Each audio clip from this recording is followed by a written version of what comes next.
You're not yet.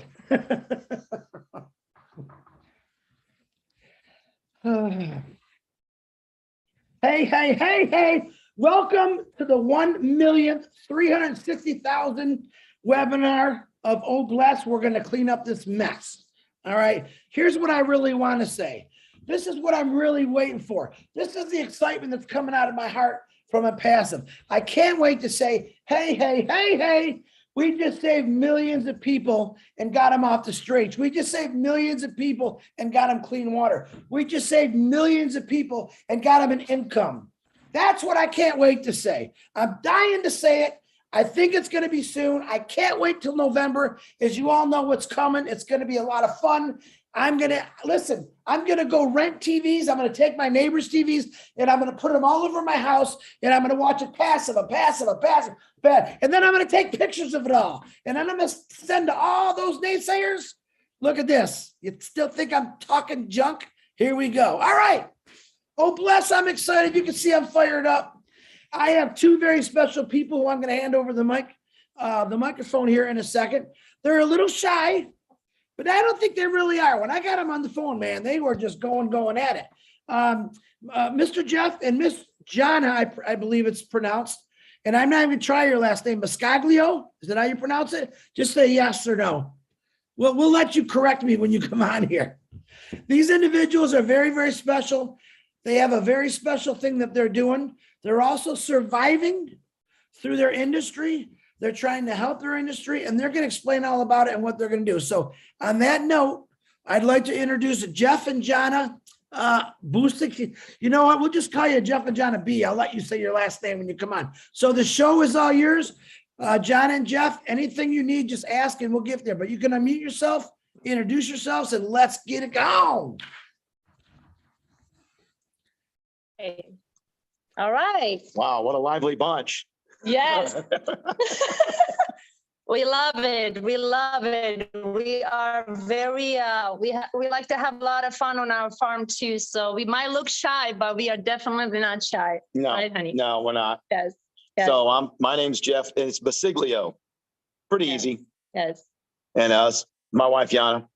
So I am a third generation dairy farmer. We have been in the dairy industry my family has for about 70 years. I decided to kind of follow my dad's footsteps when we were down in Florida and we took the farm over. So now unfortunately, we moved out of Florida. We moved up here to Georgia because of real estate issues. And we had to, family wanted to sell the land. So in order to continue on, we had to relocate. And so that's why we're here now in Georgia. It's been a walk. It's been a very, very faithful walk, I should say. The way we had to orchestrate all this up here, but we're only here by the grace of God. We're only here walking by faith is how we're running this business. And our business motto here now, which we have adopted, is farm by faith. And that's the only way we can do this here because we're in an industry that is very challenging. Beyond challenging. And for us personally, we are still the small family mom and pop farm. Okay. We're not commercialized milking thousands of cows and this and that. We milk 150 cows. And just like our neighbors, there's, 4 or 5 neighbors around us that are within the same, range. And we're all in the same boat. We all have the same heart for the dairy industry. We all have the same just vision where, we want to be able to help, So, what we're on this call tonight is to pass some of our ideas along to the group and to see how, that will resonate with everybody in what we have in mind. So you have anything yet, hon? Yes, so I just want to give you a little bit of background about myself. I was born and raised in Czech Republic. I moved here to US when I was 20 years old. Me and my husband met. We're going to be married 15 years in November of this year. I did not really ever have any a dairy farm background, but I grew up in a small town and in a kind of socialism, communism industries, so we had to grow our own stuff, things like that. So I grew up on my grandmother's backyard. We grew a lot of vegetables, things like that, but never had a cow or anything like that. We have a lot of rabbits, things like that, but no cow. So when I met my husband, I was kind of shocked first because I had no idea there was actually a dairy farmers in Florida, because my picture of Florida was palm trees and beaches. That was my idea. And so when we met, I had to gradually kind of like, okay, he's a dairy farmer. All right, I guess I can learn. I can deal with that. But, really where my passion came into a dairy farm is when my first child was born, and, I began to bring him on a farm.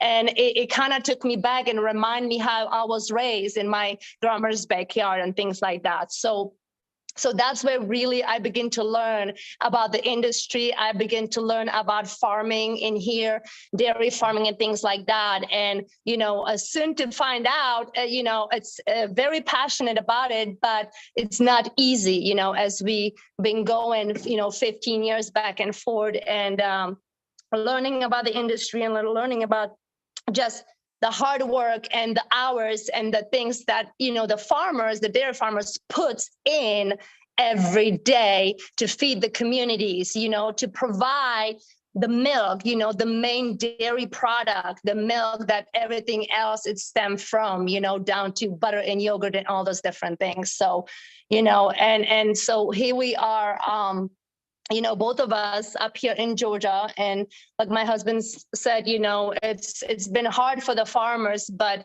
we have a heart for it. We have heart for farmers. This is where God has put us. This is where God has placed us. He has give us this industry, and we try to figure out for the longest time, okay, what are we doing? What are we doing? We kind of hanging by the thread. And when ONPASSIVE came and we signed up, and I think we signed up in 2021, in April 2021. So it's been like a year and a half. We had a lot of questions like, okay, we're gonna dive in. We're gonna believe in this. We believe this is the answer to our prayer we've been praying for, of course, not just for us and our families and the industry, but also see the potential to help others, in different areas. So that's kind of like just the background. We don't want to talk too much. We don't want to be, all out there and talk about every little detail, but we do want to talk about some of the things that our hearts desire, once we get everything gets in rolling and stuff. So I'm just gonna let my husband speak. I know he's got a little line, and I mean, we don't really have a line. We're just gonna speak of our hearts. Really, that's where our hearts are. So one of the main, there are several challenges here in this industry that we're in. The number one challenge is labor. A lot of the smaller farms are really labor challenged. So you have a lot of the farm owners and their family doing it themselves, because either they cannot hire the extra labor, or cannot find the extra labor, or can't afford it. So, we had a couple of ideas, that would maybe resonate with everything, and one was almost like a kind of like a temp staff. So we have a couple of 3 or 4 individuals that are trained, and they could either be trained here at our farm or wherever. And when a farm goes into a labor challenge, we could be able to send them out to relieve that farm and give them some help. Okay. However that looks, however the dynamics of that looks, I don't know, but I mean, I know that would be a big help. Just like we had a neighbor, 80-year-old gentleman, loved farming. He was labor challenged, so he made the decision to close his farm. No sooner he made that decision, all his help quit, left him. So he had to work a week by himself before he could get his cows to market. He would not have had to do that if he'd had some labor, or this service was available, or whatever, or however. The other thing is, the smaller guy, it's very difficult to compete with a larger farm because they can spread that expense out a lot better than we can. So, when we're challenged with operating expenses, you don't get a lot of favors and breaks, from a lot of your people. Fortunately, we have been very blessed with our vendors, and they have worked with us. But there's a lot of vendors that'll say, well, you know what, we're just going to cut you off. So, when you have that on your plate and you're trying to operate your farm, and you have to have that in the back of your mind thinking, are they going to send us a load of feed for our animals? Are we going to be able to keep working another week? It becomes very stressful and not fun anymore. So we want to try to put the passion back into it with the farmer and help them with maybe operating cost, help them with, purchasing newer equipment, updating with the technology. There is a ton of technology in the dairy industry now that is amazing, that can even help out with labor challenges. We're not saying eliminate labor. We're saying we can, get some more labor in there to help operate these newer technologies. Maybe some kids out of college, maybe, you never know. There may be a gentleman, homeless person on the street. He may be tech savvy. We just don't know that. So there's opportunity there, but the small farm doesn't have the funding to do that, to create that opportunity on their farm. So how could we help them? Okay. Another thing is, all your farms generally belong to a cooperative. So we sell our milk to a cooperative. A couple of different cooperatives here in the United States, and they're very good. But at the same time, we are bound to that cooperative for pricing, for everything. So we have to basically take what we get from the co-op. Now, they look out for our better interest, and we do have protection, and our milk is always sold. However, when there's a rising feed cost, a rising cost in electricity and this and that, we can't pass any of that on. We have to just take it, and we have to budget it in and try to make it work. So if you want to try to expand, say you want to put in more cattle, well, now you have to look at, can I afford to feed those extra mouths? So we're wondering, what can we do to help farmers expand? What can we do to maybe help the community? Could we put in a localized processing plant where the small farmer would then haul his milk to that processing plant, and then that plant in turn would then process the milk there and then disperse it however it needed to go, whether it be shelters, food banks, the public, however, less fortunate, single mothers, however that needs to look. But that processing plant would have, there would have to be some way to fund that for the farmer to pay his bills here to produce the milk. It's not a problem producing it. That's not the problem. The problem is our cost to do business. So, we want to be able to put the passion back into these guys and these young farmers and these families. And it's all over the United States and the world that are, I know in the United States, we're all in the same boat, the small guy.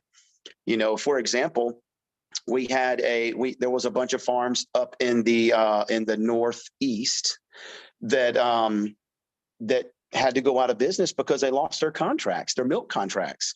Their company told them, hey, we're not buying your milk no more. Now, how would that make you feel if you're a fourth generation farmer and your farm is over 100 years old and you're milking 60 cows and that's your livelihood, and all of a sudden you don't have a contract on your milk and you got to feed your family? You had farmers, dairy farmers, committing suicide over this because they had nowhere to go. It breaks my heart for that. I just made me sick to see that a fellow farmer in our industry had to go through that, had no future for their kids, for their next generation. How do we preserve the next generation Mhm. in the small farm? How do we do that? We keep the farms operating. We got to keep them operating and keep them going and keep that 100% wholesome product that everybody needs in their home. Look at when they had a baby formula shortage. Why wasn't the dairy industry approached for that? Everybody had milk. That would have been an opportunity there, to alleviate that shortage. Could have went into that world. And I just couldn't, for the life of me, gather why that avenue wasn't approached. Our kids, that's all our kids drank, milk from our tank. And that's how we raised our children. Well, I think that, for my husband, it's been just such a passion because he is the third generation, but there's just a lot more to it than that. Like he was talking about, preserving the next generation. I'm looking at my children. And, we've been in a situation already a couple of times when we're like, okay, what are we doing? Where are we going with this? And of course, there's been a lot of pressure on our end, but, our hearts really is to preserve it to the next generation and the farmers, because without the farms, we know where the industry's already going. We've seen it everywhere, all around us. Everything is changing in different areas, but the food industry, the dairy industry, and the farmers, that's where everything began. That's where food comes from. So we want to preserve that. We want to preserve the small family farms. We want to help those families, even in the industry that has struggled, because we know how it feels like. We know what we walk through those shoes every single day. Just like my husband said, help the community around us. Like if we can put a plan, like for example, we talk about with you, Chris, like we share our passion. If we have the funds, if we have when ONPASSIVE comes, and we have the funds, how can we help not only this farm to preserve generation for our children so they can carry on into the next generation, but for the other family farmers, because that's where your food is coming from. It's a community thing. Farmers are for communities and always has been. Back in the days, that's what it was. You had a community, everybody gathered, everybody shared with neighbors, everybody came to the one location, and that's how it was. But, obviously the food industry changed so much over the years. So our passion is to, extend that. And then maybe, yes, if we can build a plant in here, and we can do something different with the milk industry. We can start using the dairy products. We can start doing butter. We can start doing yogurts. We can start doing cream cheese. We can start, and not only that, but we can start doing that, but we can also provide more jobs because we'll have facility where we can help the families and help them around. So, well, I don't have a job. Hey, why don't I bring you over here? I have something for you to do over here. You can package milk. You can start making yogurts. You can start doing that. So that is just the area, like we talk about it, in the dairy industry, but our hearts, it's really, it's always been to bless people, to poor people, because yes, there are a lot of homeless people. And trust me, I've seen them on the road every day. And when I stop, I talk to them because that is just our hearts. That's where we are. That is our passion. I have family that is overseas. It's not easy for them. They still struggle. Like my mom, there's so much even in my country, there's so many areas, little villages that think people live, barely making it through, and they can do because financially they struggle because of the era that keeps continue in that country. So it's all around us. We're not just talking about, yes, our passion is dairy. Yes, our passion is farmers, but really our hearts is for all people. It could be the single mother. It could be, orphanage. It could be a church that needs the help. It could be a missionaries that go out. How can we help? Because, also we talk about the beef industry. We don't buy a beef. We do our own. We process our own. We kill our cattle and we have our own meat. How can we do that more? We do it on a small scale because that's where we are right now. But if we can do it on such a large scale, why not do that on a large scale, have that availability, have that meat on hand. And when we plug it into these communities, even if it's just around in here, there's a lot of people, they can't afford to buy a meat, not especially today in these prices. Y'all know what I'm talking about. Y'all know how much meat costs in the grocery stores right now. It's out of the roof. It's absolutely insane. So how can we even bring that avenue, right? How can we bring that and disperse it into the community? Even if I go to the homeless shelter, I don't know, if there's a kid, however that looks like, hey, here, we're gonna bring you 50 pounds of ground beef. We wanna put it in here.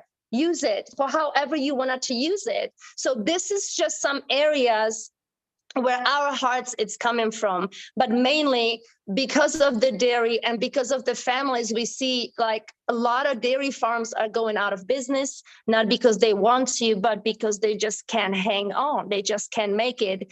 And for us, as a farmers, because we've been through some of those areas, even back in 2009 or whenever, that was really hard year for everybody. When COVID hit, everything shut down. A lot of farmers had to drain the milk down the drain because there was nowhere to go with that milk. Everything was shut down. So that is just kind of like our ideas, our hearts. God has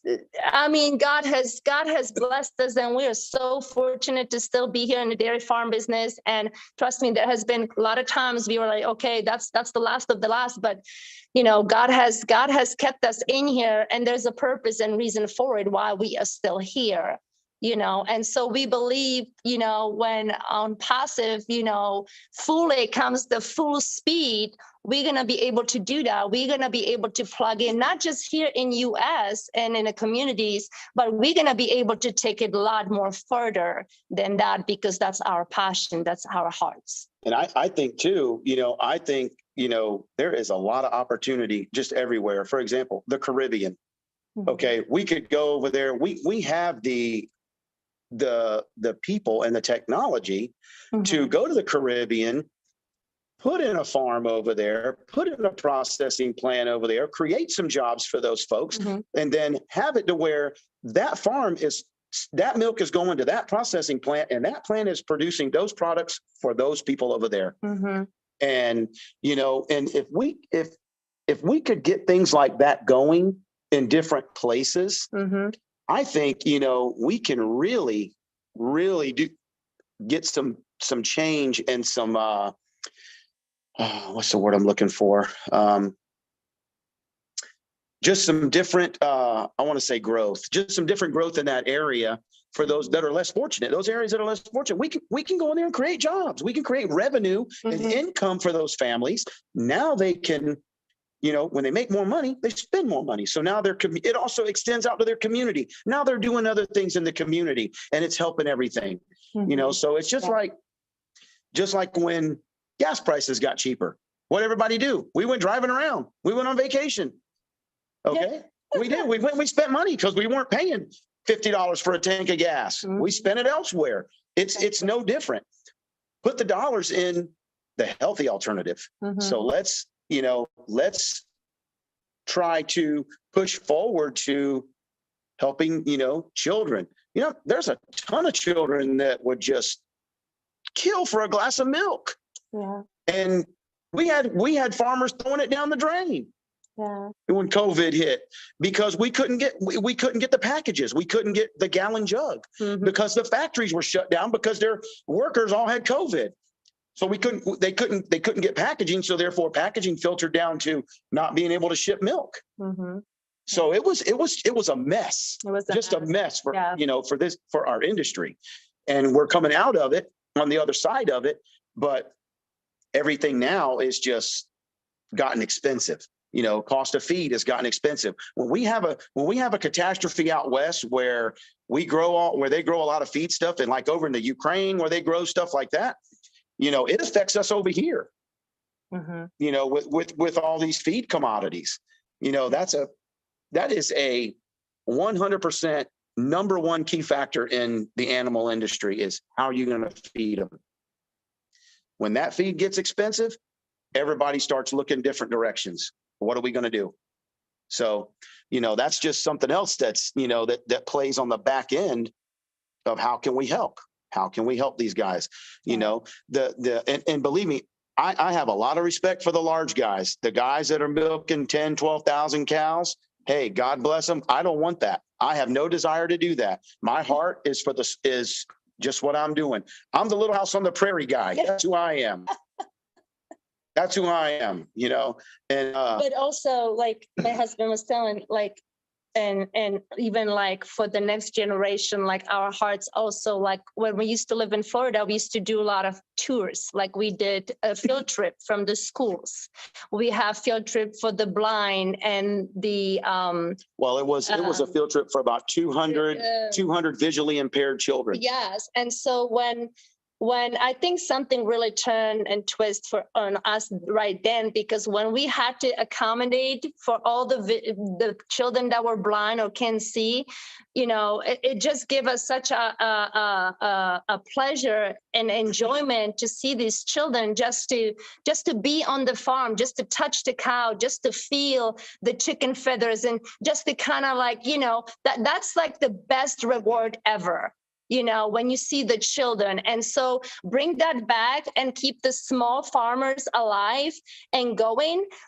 Have these children come to your farm, teach them about farming, teach them how to preserve, the community and how to farm and where the milk comes from, and just kind of going back where originally everything started, because there's a lot of people, a lot of children even out there that they have no idea what that looks like and where the food or the dairy products coming from. So preserve that and teach them so they can carry on the next generation as well. So there's a lot involved in every area. I hope we kind of sum it up. There's a lot more obviously, but we don't want to be too long. Our heart and passion is, to glorify the kingdom of God, and that's what we do. Where can we help? Where can we bless? Where can we pour in? And so that's just kind of where we are, right? Yeah. The whole, they call it agritourism, which is the term that's used for, the kids coming out to the farms and visiting farms and learning about dairy and it doesn't have to just be dairy. It could extend out to other things, gardening, animal health, different things. It could be, all of the farm assets on there. And a lot of these kids, they just think their milk comes from the grocery store. They have no clue where it starts and where it ends. They know where it ends, but they have no clue where it starts and how it gets to where it's going. So, we try to, when we do these, we do these field trips, we do a whole tutorial, and we also usually get a lot of, handouts. We get coloring books, crayons, all kind of informational stuff, even for the teachers to do in their classes. We send materials back with them that we get through the Dairy Alliance, which is a lot of our, promotional, a promotional outfit that we belong to, that we pay into out of our milk checks and stuff. So, it's just very rewarding when you can have a group of kids come to your farm and they can leave there knowing that they know where their milk came from, or how all that started, from start to finish. Mm-hmm. So, we do a lot of that. We're just not set up real good to do that here. We do a little bit of it with some homeschool groups and stuff like that. We've had some good turnouts. We've had, 40, 50 kids here, mm-hmm. with parents and everything. So we've had, pretty good turnout. But, we would like to have that a little bit more classroom style, and then really be a little more hands-on, and really give them give them their money's worth. Let's put it that way. And but anyway, so that's just kind of what we have in mind in a nutshell. we're open for any questions or comments. Anybody's got any ideas how maybe something could be done better? We're open for that. We love to brainstorm. I'm always thinking. I think every day. I walk out of my house, I'm thinking every day, how can we do something to make a difference? What can we do here on this farm to make a difference? What can we do to keep us going another week or another 2 weeks? Or how can I what can I do to care for my animals better? My animals they got it made here. I mean, they got a pretty good gig going. So we that's just our hearts. That's just where we're at. Yeah. Hey, Jeff, real quick question. We talked about this a little bit yesterday. You also had a plan, and let me tell everyone first, if you don't know, without farmers, without truck drivers, we'd all be real skinny people. Let me tell you that. Yeah. That's the truth. Farmers were from the beginning of time. Of course, when we got the wheel and the motor, truckers came along, but two very strong, independent people. Without them, we'd be kind of hungry, I believe. But farmers, I grew up with farmers, believe it or not, where they moved into the city and they told me, they sold their hard times fell on their family. They sold their properties.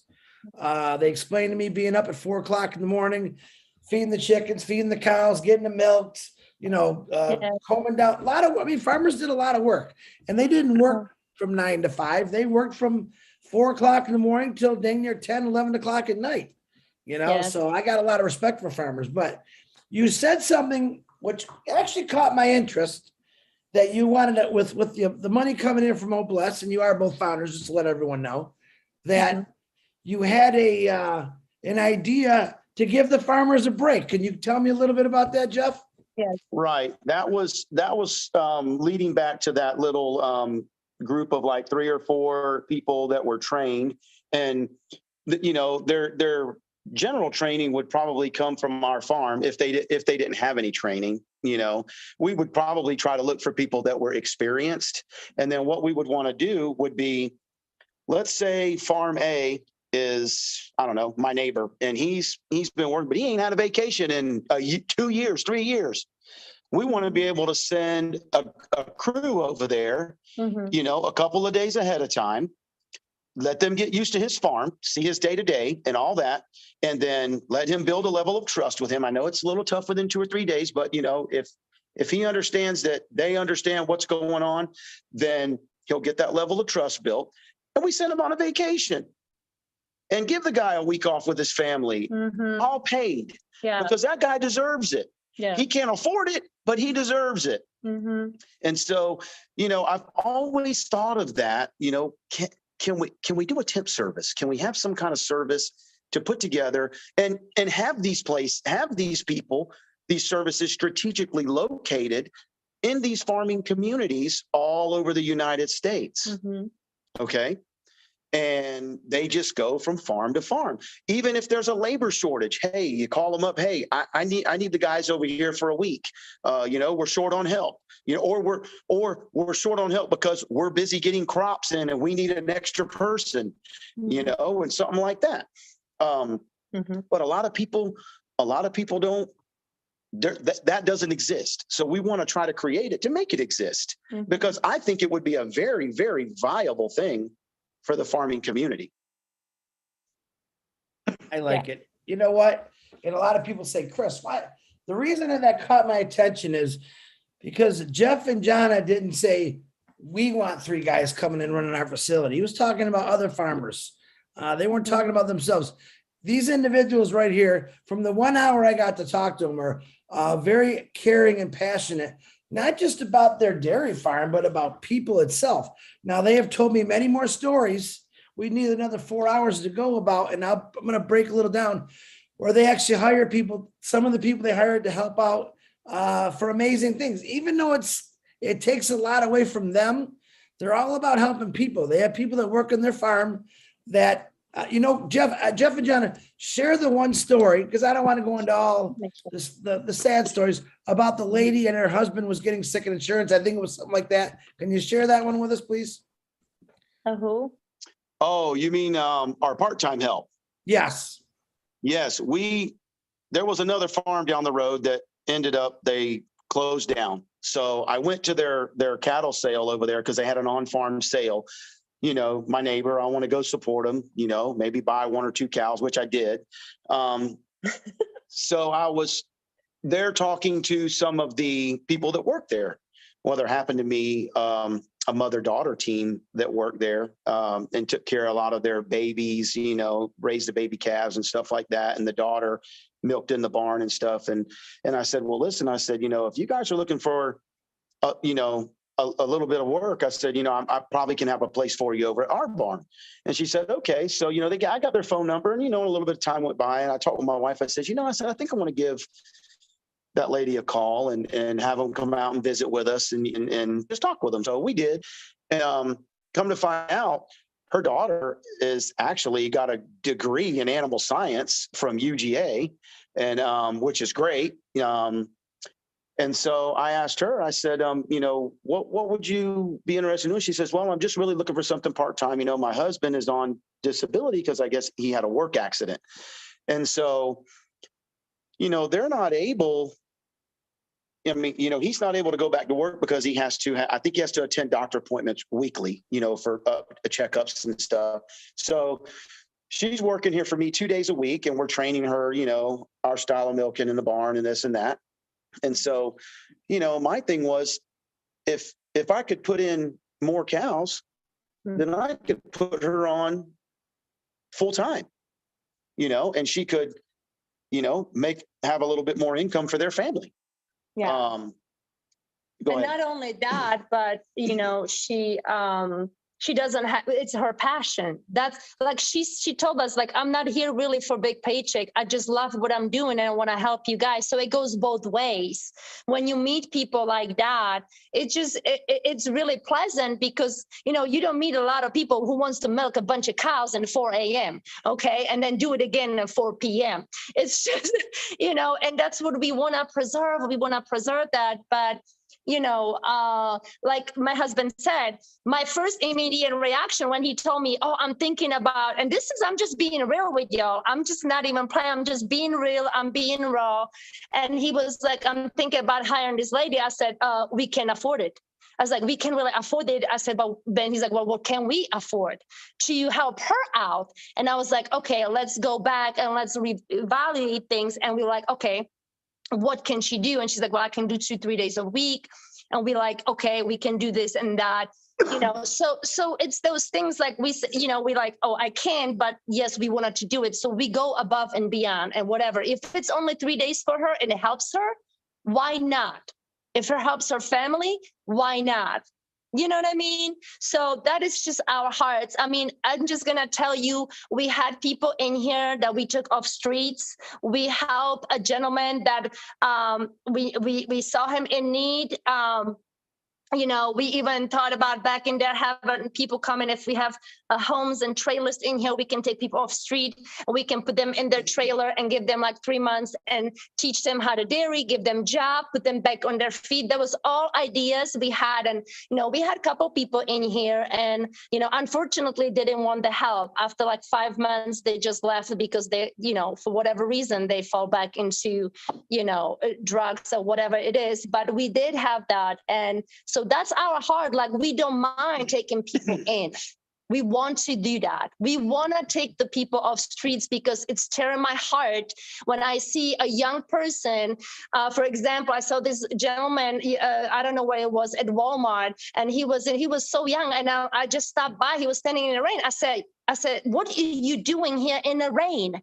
And he says, well, I'm just trying. And he told me the story. I said, get in this car. And my kids were me. I said, get in this car right now. He's like, are we going into Walmart? I said, and I'm going to get you shoes. I'm going to get you what you need. And so he's like, no, ma'am, I don't want to get in your car, because he was so worried he's going to get my car dirty. I said, I don't care.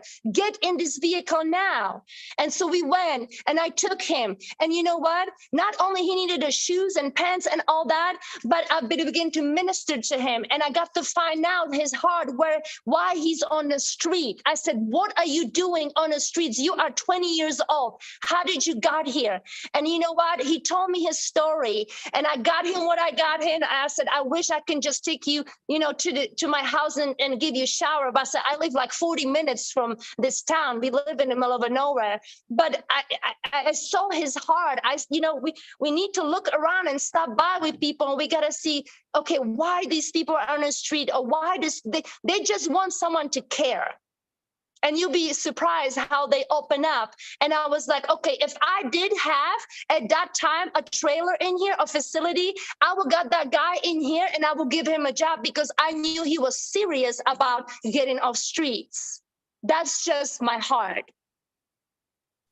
That's another story. We wanted to call that program the Restart Program. It's like 90 days, and give them a job, give them a small paycheck, but be in the Word of God with us, get teaching, clean them up, let them learn a trade, and give them the option if they want to stay on board as a full-time employee, or if they choose to move on, then they can move on. Yes.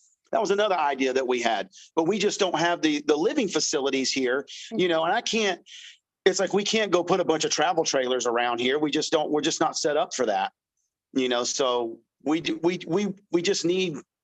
would have need an area where we can, put housing in, even if it was tiny houses, something like that. I mean, we do have the land. So we do have the land.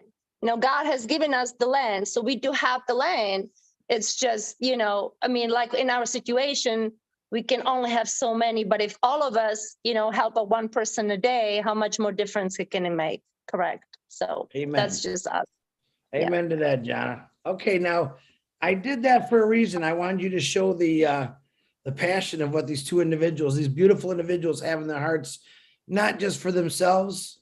They want to try to save an industry, to help an industry out, their neighbors, as you can see, strangers. They're good people. What I call good people. They're my kind of people. So we do have a few hands up. Jeff and Jonna, if you're ready to take some questions, or you know what? I'm going to start off with ladies first. I know, Mike, you raised your hand first, but I always do ladies first.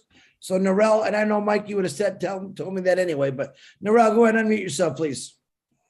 Hi, everyone. Narelle Walk-on here from Australia.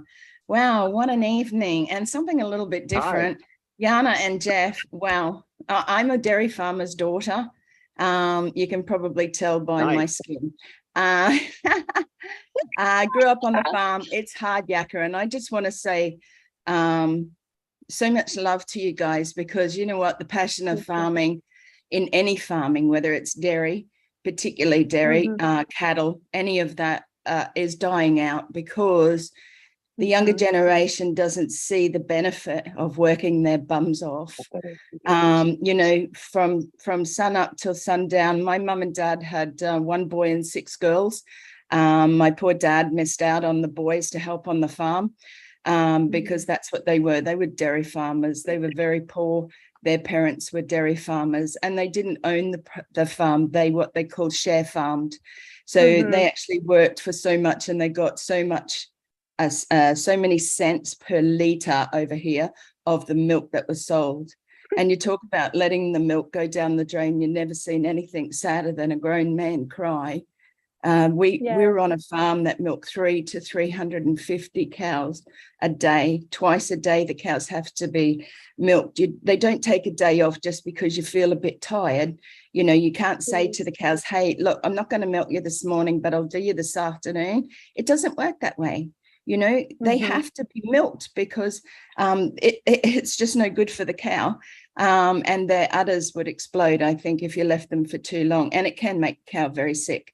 But, that type of thing, when you see your parents basically throwing vats, these massive big stainless steel vats of milk, and not just once, because ours wasn't to do with necessarily COVID, because my parents have passed now many years. It was to do with the flooding. We were at the end of a road out, on the property, and the floods came through, and they cut you off from the big tankers coming out to collect the milk in the vats. You can only keep a certain amount, and otherwise you have to let it go. You spoke about the family, community, children, that sort of thing. And I think it rings true as farmers' children. It's a lonely life unless you've got siblings, but you have a job on the farm. Mine was not necessarily just mine, all of us, but we're shoveling the cow poop out of the yards because with so many cows, it wasn't just big water system. You actually got dirty. You shoveled. We had to carry our hot water from the dairy, which had hot water, to our home, which had no hot water. As little kids, like 6 and 7 year olds, carrying massive big buckets of just hot water. Helping in the dairy. My parents then moved on to another property which paid a little bit better for them, and they were the first property to have herringbone bales. If you don't know what they are, go and look them up. They're herringbone bales. It's for milking cows, and it was the first time that a dairy in our area had been able to do that. And it was amazing. I mean, you're down in a pit, you're down amongst the poop, the pee, everything you can think of. The smell of being on a dairy never leaves you, I can tell you that. But it's also fun, and it can be fun. And I think, having a community or a co-op where people are helping each other. I have a sister here in Australia. Her and her husband own 20,000 acres of cattle property. And a few years back, they went through an 8-year drought where many farmers took their lives. They were found trying to drag their cattle out of dams which had a teaspoon of water in them because it was just a really sad situation. And many over here lost their lives because the proudness that comes with being a man, firstly, but also a landowner or those producing and providing for their family and community becomes so overburdened because they get no help from the traditional, supposedly governments that are supposed to be helping those on the land. Like you said, and has been stated, many people would be very skinny. Chris, I think you said that, because people don't appreciate where they get their food from. People don't appreciate that they can pour fresh milk. The milk that we got from the vats as kids, we'd go and take a glass jug, tip it into the vat, take it up, put it in the fridge, and we'd have like 2 to 3 inches of full cream on the top. Absolutely. And they diversified into making their own butter and their own produce, in a sense, because that's how it was done. But these days it's become so easy for the younger generation, and I'm not saying this just against them. I think we all need to take a step back and reevaluate, where our food comes from, how our food is grown, where, who can we support, the smaller farmers, because guess what, who's taking over? The big conglomerates of people, the Woolworths, the Coles, you might not know them as those over there, but over here, the big supermarkets are taking over, where they're buying all the land out. China's buying the land over here. And it's a sad thing that they're taking over and the little ones are being pushed out. So let's stand together. I support you 100% fully. Thank you so much for sharing from your hearts tonight. It certainly opens up a little bit of emotion for me, and the memories I have and how hard it is for you guys, but the love of God is within your hearts. And thank you very much for sharing. Thank you, Chris. Thank you. Yes, ma'am. Listen, I didn't forget. I think your father was blessed with daughters, because there was a reason for that. I don't think I would have seen your brother on here talking about his time. You obviously worked your butt off with your sisters and your brother, and I'm really glad. I kind of hope you guys can connect. You probably can swap stories that I wouldn't have a clue about, but if you guys want, swap it.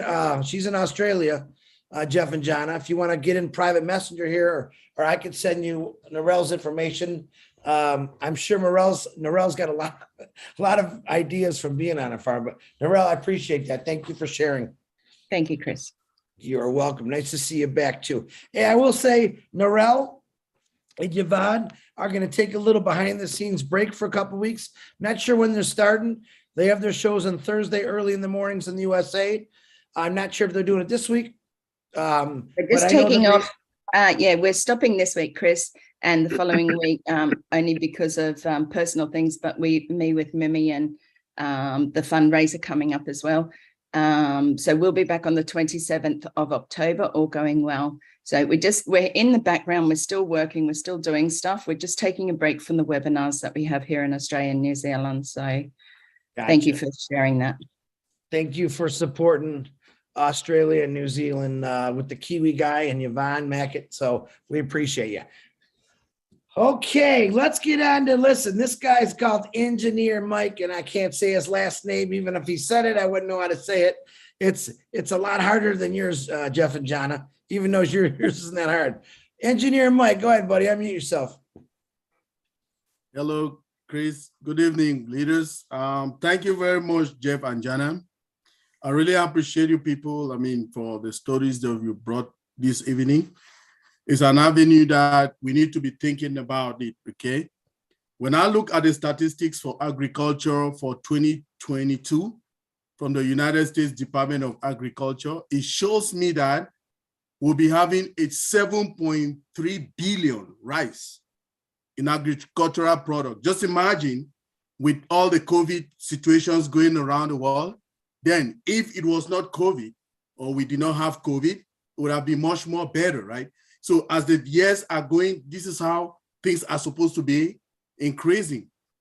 Now, coming to particularly on dairy farming, you see that dairy farming, it also has a lot to do with a lot of new modern technologies, right? And the new modern technologies, if we have these new modern technologies, it will improve their productivity, okay? Like we have a barn, from a barn right up to a milk industry, start from there, from a barn, right up to a milk industry. It will be much more, and like we said, this is the real platform to make it happen. You people were talking about agro-tourism. That is something that is amazing. So that these kids who are coming, they are the leaders of tomorrow, they will know eventually about all these dairy farming. So how can that be done? Remember, we have a platform called Academy, okay? Basically, both of you who have a lot of experience can be the tutors of that particular dairy farming course on Academy, which is one of our platforms, right? It's one of our products in our platform. Again, not only that, we have also professors in this platform. I and the team, we have a product review session that we do every Sundays at 11 Eastern, okay? Every Sunday. Now I have a professor who came there last Sunday, okay? She's an ONPASSIVE, she's a professor. She designs courses, okay? Right from kindergarten, right up to PhD level. So if that is something that you people are looking in the future to get these courses, then get this industry run so that we can have more people involved, teaching them, and you people take the lead role to, oversee everything and do the courses. That would be a good idea to get Professor Francis. She's one of our ONPASSIVians, right? Professor Francis Ohanenye. She designs courses she showed us on Sunday how the courses are being designed. She showed us in a draft. She can do that from kindergarten right up to PhD level. So if that is something that we're looking forward towards, then we can try to get in contact with her. Chris can give you people my number. I will hook you people up and you make it happen because she designs those courses. So we are in the same place. All of us here, we have different talents that if we bring them combinedly together, we will really go where this the purpose of our CEO and the goal of All Bless is all about. Thank you very much, everybody.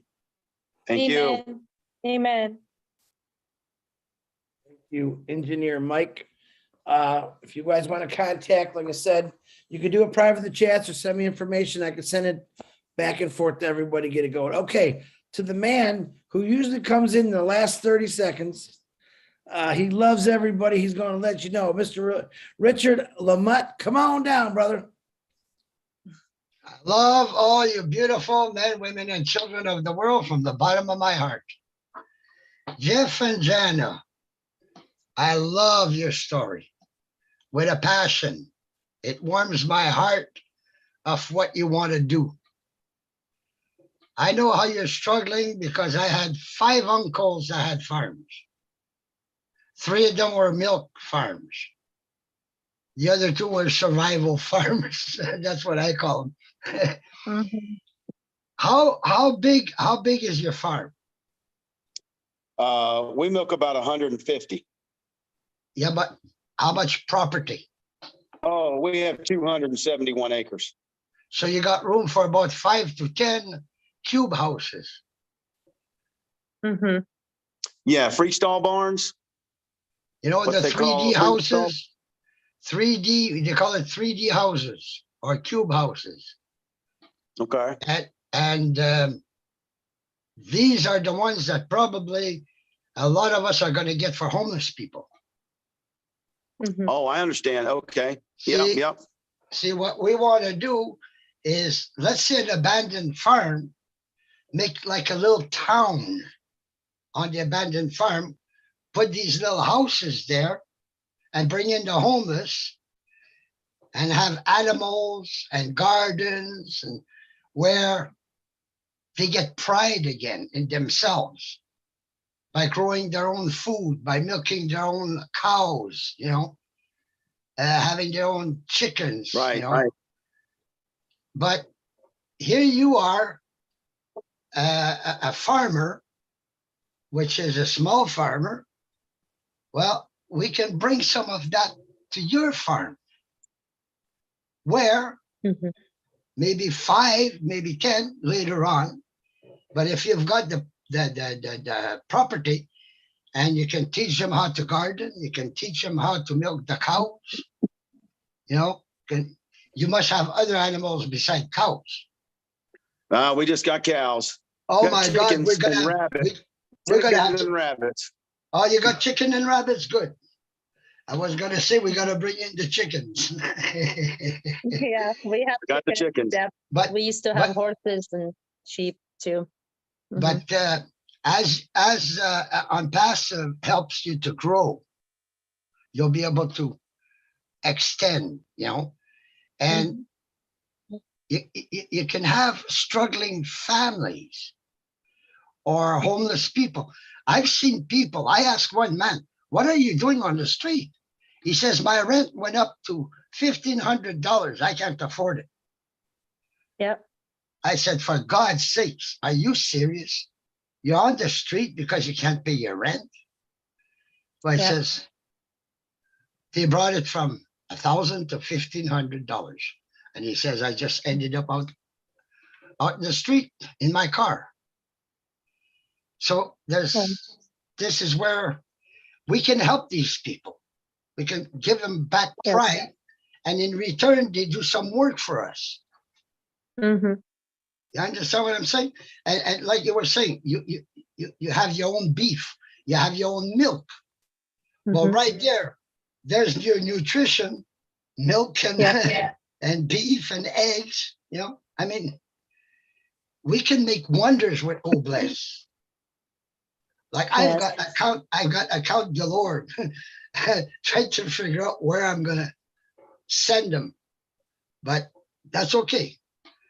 Out of over 30 accounts, I'm only keeping about 4. The rest goes to Obless. I'm going to be able to bless a lot of people. That's because I love everybody. Kisses and hugs to all of you. Oh, thank you, Engineer Mike. I like you. Thank you, Richard. Richard, are you sure there's nothing else you want to say before 11 o'clock? You sure? You're positive now? Well, I wanted to say more, but I'm going to let other people speak. All right. We might have more time, Richard. You come back. We'll see. All right. Thank you, Richard. Appreciate you. Okay. My queen, Dr. Benny, with that beautiful smile. Please unmute yourself.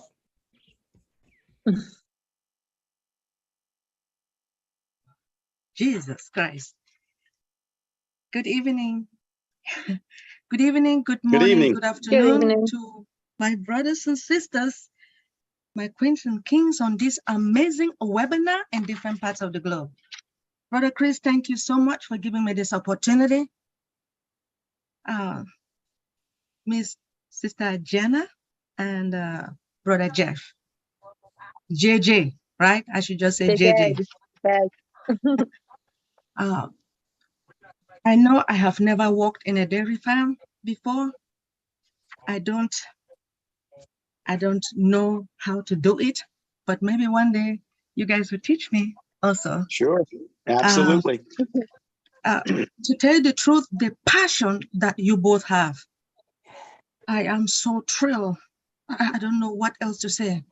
Now, you, Sister Jenna, you stated that I have never that the Lord, God is the one keeping you guys.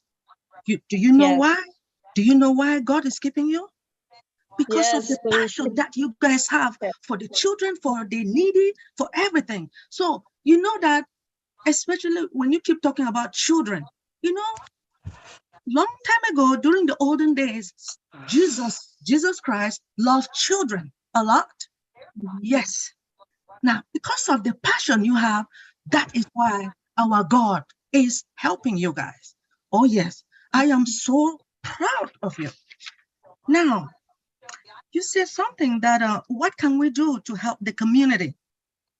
How do we preserve the next generation? No preserving for the next generation. But guess what?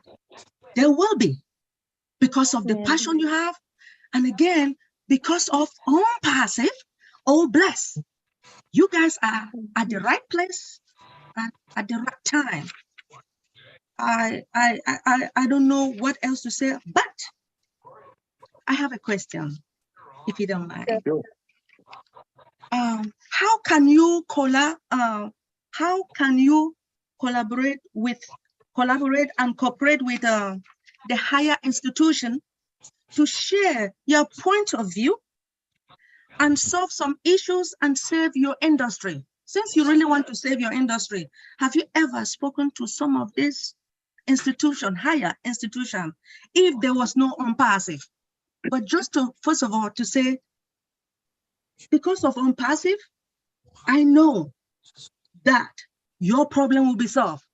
Some of us will be able to help you, since you are passionate to help individuals. I believe when the time comes, hopefully, we will work together. Thank you. Answer that question. Well,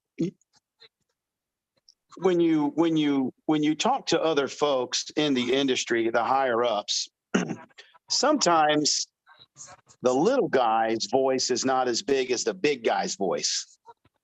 Okay. And it's sad to say that. It's very sad to say that, because our cooperative, they're not the bad guys here. We're not saying that by any means. It's just that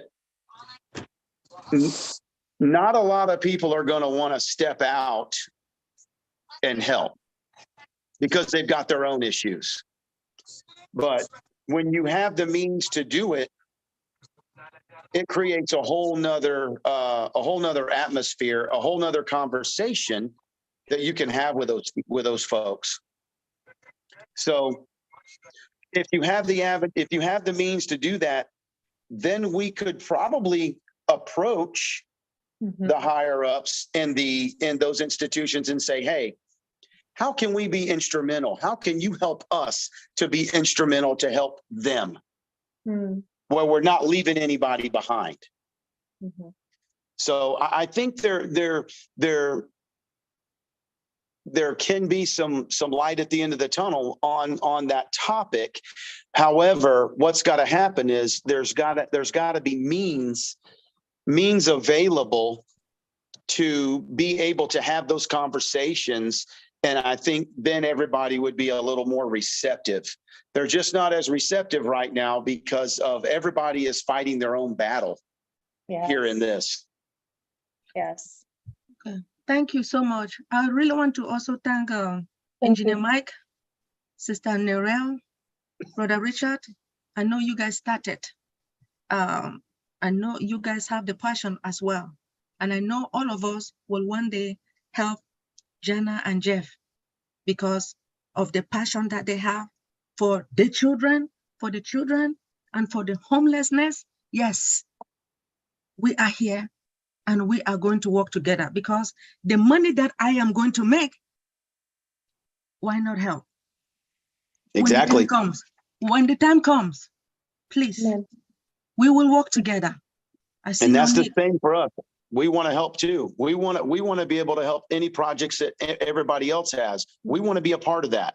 Amen. That's where our heart is. Our heart is to help and to give. I see that. The Lord is with you as well. Don't worry. Thank you. Thank you. Thank you. Dr. Benny, appreciate you. John and Jeff, always ladies first. I want to let you know, you got a voice here. This platform is your voice. Oh, blessed. Will definitely get some attention for you. Never worry about who's not going to help you. I got 1,400,000 people that I know is going to help you. And that big guy that we always talk about, he'll be asking you a lot of questions in the future. I guarantee you that. So don't worry about that big guy. That big guy's only this tall, really, to be honest with you. All right. All right. Thank you, Dr. Benny. David Rosleski, please unmute yourself, my brother. Hey, guys. I just got to say, I'm really digging the heck out of everything here. Farming is real important. With Bill Gates buying up all the farmland and GMOs and, all the generational, thing he wants to do with everything, all the food processing plants catching on fire and blowing up. We're running out of food. We got a lot of people to feed. And I actually bought a position specifically for this, because what I want to do is sponsor like generational farmers, small farmers, like you said, the little guy whose voice isn't getting heard and they're regulating you out of business. I want to sponsor generational farmers that lost that stuff. I want to buy farmland, small plots. I don't want to do it big like Gates and become, obvious. I want to get small farmers going, put them on our farm, help them with equipment, seeds. I want to do all kinds of farming, vegetables, like you with cattle. I want to do chickens and, and all that other stuff. I figure we can gather the poop, shuffle it around to the different farms to feed all the food, to fertilize everything. I'm all about what you're doing. I love what you're doing. I got lots of ideas. I would really love to brainstorm with you sometime if you got that. Anytime. I've been working on it for about 2 years. I got a bunch of ideas. But I definitely want to keep in touch with you anyway, because I definitely want to get a few positions under you to help support you that way as well. But I want to be able to supplement all these farmers. And, instead of, trying to survive and sell in the market, you get good banner years where you get great bumper crops and you're doing good. And then the next year you got a drought and you're crapped out and you're wondering how you're going to feed your family half the year. What I want to do is guarantee the farmers an annual salary. There you go. What's your best year? Here's your salary. We're going to give you that. And instead of the government paying you to not grow here, I just want you to grow as much food as you possibly can, because I want to ship it to the food banks, to the soup kitchens, disaster areas. Whatever doesn't get eaten stuff before it goes bad, I want to freeze dry it and package it for, tsunami victims and earthquake and wildfires. People need to eat. I want to be able to do stuff like that. And once things start crashing, I want to be able to hand food out to people to try to keep them from going crazy. Yeah. Yes. We got a neighbor. We got a couple of neighbors around here, that grow that farm. They grow crops, so they grow corn, soybeans, and stuff like that. I'd like to be able to go to that one neighbor who has been a blessing to us and lending us equipment, not charging us, and say, hey, bud, I want you to grow this crop, this corn, because we're going to give it away, but you're going to make money. Yes. You're going to make money. You're not going to have to worry about fertilizer costs, which is absolutely ridiculous right now for any of us. Nobody can purchase fertilizer because it's so expensive. And I've been watching. it's unbelievable. I mean, what we're doing here on the farm is we are using our own manure, which we've always have, but we collect it and we put it on our pastures. So, we utilize that to help lower some input cost and, be more sustainable. The whole thing now, the big thing in dairy is how can we be more sustainable? How can we use less water? How can we, be more environmentally friendly? Here on our farm, we spray no pesticides, no herbicides. We use no commercial fertilizer. We're not organic, but we are pretty natural. Yeah. Yep. I mean, in order to do it, especially nowadays, we kind of have to look back and see what they did back then, and it's going to do a lot better for the land too. Like I was going to talk to maybe rotating your crops. Okay, this year you grow wheat, this year you grow corn, this year you grow, I don't know, tomatoes, and then next rotate it to try to keep the land vital. I mean, I'm a carpenter. I don't know anything about it, but I know how important it is. And, I really like to pitch in somehow, and really do something. Make it different, not Band-Aid placebo. I want to really do something. Yeah, you can just get our information from Chris. Yeah. Okay. Awesome. Yep, he's got our numbers. Yeah, I only charge 50%. No, I'm just kidding. That's okay. That's okay. We'll get you 50%. I'll get you any information you need. Dave Rosleski, thank you very much. Dave, my eyes are all swollen tonight. Are you growing a beard, my man? Is that what I'm seeing? Oh, I've had the beard since I could grow one, just because I got a baby face. I shaved this thing off. I look 20 years younger. No, you look like you got a Brucey beard. I thought I was talking to Bruce for a second with that beard. My son wants me to grow it to be Santa again. Every year he wants me to do Santa. So from like October on, I just grow it. It looks good, David. It looks good. I just was trying to pull Brucey's leg. That's all. All right, David. I was like, I pulled my hair, I pulled in here, and it just got too short. I couldn't pull it back up. Gotcha. Don't worry, Bruce. You'll get your chance. Okay, thanks. Thanks, David. All right, Miss Carolina. Sweet Caroline. Ba, ba, ba. Unmute yourself, young lady. Okay, that's me, Sweet Caroline. Thank you so much for, this is the first Blast meeting that I've come to, and it's been very, very enjoyable. And Jana and Jeff, I love what you've talked about tonight. I just want to ask you, what part of Georgia are y'all in? We're in Gay, Georgia. You're in Atlanta? Yeah, I'm in North Atlanta, Gwinnett, Duluth, Georgia. Gwinnett? Okay, so you're probably about 2 hours from us. Okay. We're in Meriwether County. Sonoya. Okay. We're just below Sonoya. Okay. Yeah, down there south of the airport, right? Yep, Yes. about 40 miles south of the airport. Okay. Well, good. This is what I wanted to tell you, where you touched my heart. First of all, I've been in real estate for about 40 something years. So I know I don't look that old, but I have been in real estate that long. So I do have experience with like tiny houses, mobile homes, things like that. It's great to see that y'all have a lot of acres that we could possibly do something with that, as far as helping the homeless and people like that. But I wanted to offer any of my real estate experience to your program, see what I can do to help y'all out. You've really touched my heart about the children, teaching them how to farm. And I think that they need to know this. I can remember when I was in elementary school and we would go on field trips and things like that, that really sticks in these children's mind, and it gives them an impression that will last them forever, that will last lifelong. Okay. Absolutely. So I like the idea about engineering Mike bringing up about the lady that could help with a curriculum. And maybe if we could do some kind of a curriculum that we take into the elementary schools, and then maybe start like a prototype of what we can do to possibly start teaching these children about where food comes from, dairy cattle and things like that.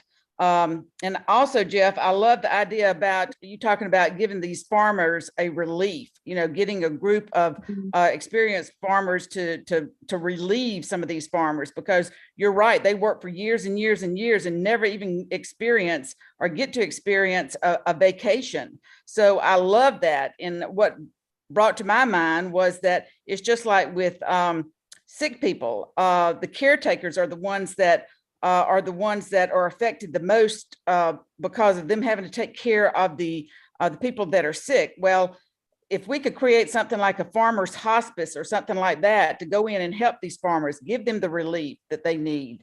So I like that idea that you brought up about giving them some kind of a relief. Let's see, another thing, let's see.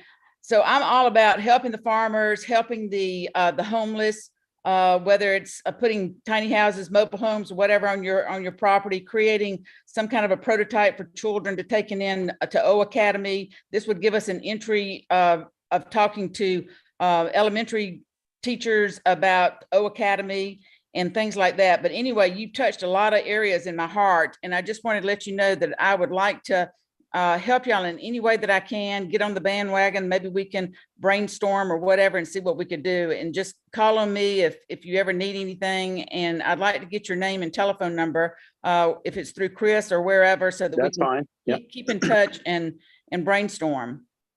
And come on down and visit. I mean, you're not that far. You come on down and take a field trip. And we've got some. I sit on the board for the ADA board for Georgia through the co-op, and that's a lot of our promotional stuff and marketing, and we do a lot with the Dairy Alliance too, which is the Dairy Alliance has a lot of influence on the children in the schools and stuff like that. So there's a lot of teaching tools there that we could probably get with them and team up with the Dairy Alliance, because they are already doing some stuff in that area, in the teaching area. But I think if we could get with them and submit some type of, like we talked about, a curriculum, and see how they would recommend that we get this into the schools, because they're already in the schools. They're in the schools doing stuff with the high schools. We've got milk dispensing coolers in the high schools. We've they're doing things with kids. They've got a lot of materials that we can get for kids, trifolds and pamphlets and different things, and activity books. And so we have a partial avenue there that I think we can expand on through them, and I think they would be very receptive with it. And on that part, and then on the I'm trying to think, there was something else. You just, doggone, so many things going through my head right now. Also, too, when we talked about the tiny house thing, we also are not opposed to single moms. Yeah. Because there are a lot of them that really need help. And doing that. But the O Academy, I think, is going to be very instrumental in putting that together to go through the schools, because we can do a lot of that virtually, and or if it's not too far, we could. I don't mind going. I don't mind going to the school. I've went there and done teach-ins and stuff like that, and do career day and all that at my son's school, so that's always fun. But yeah, we're open to, any suggestions. We just want this thing to go, and we just want it to, we want it to grow, and we want to be on the forefront of it. We don't want the credit for it by no means. We give it all to God. Right. That's where it's coming from. He's our source. He's our source. ONPASSIVE is not our source. He is our source. That's right. We're just the messengers we're just carrying the message and carrying the money or the funds or whatever we got to carry to whatever program. And then we have bought a position.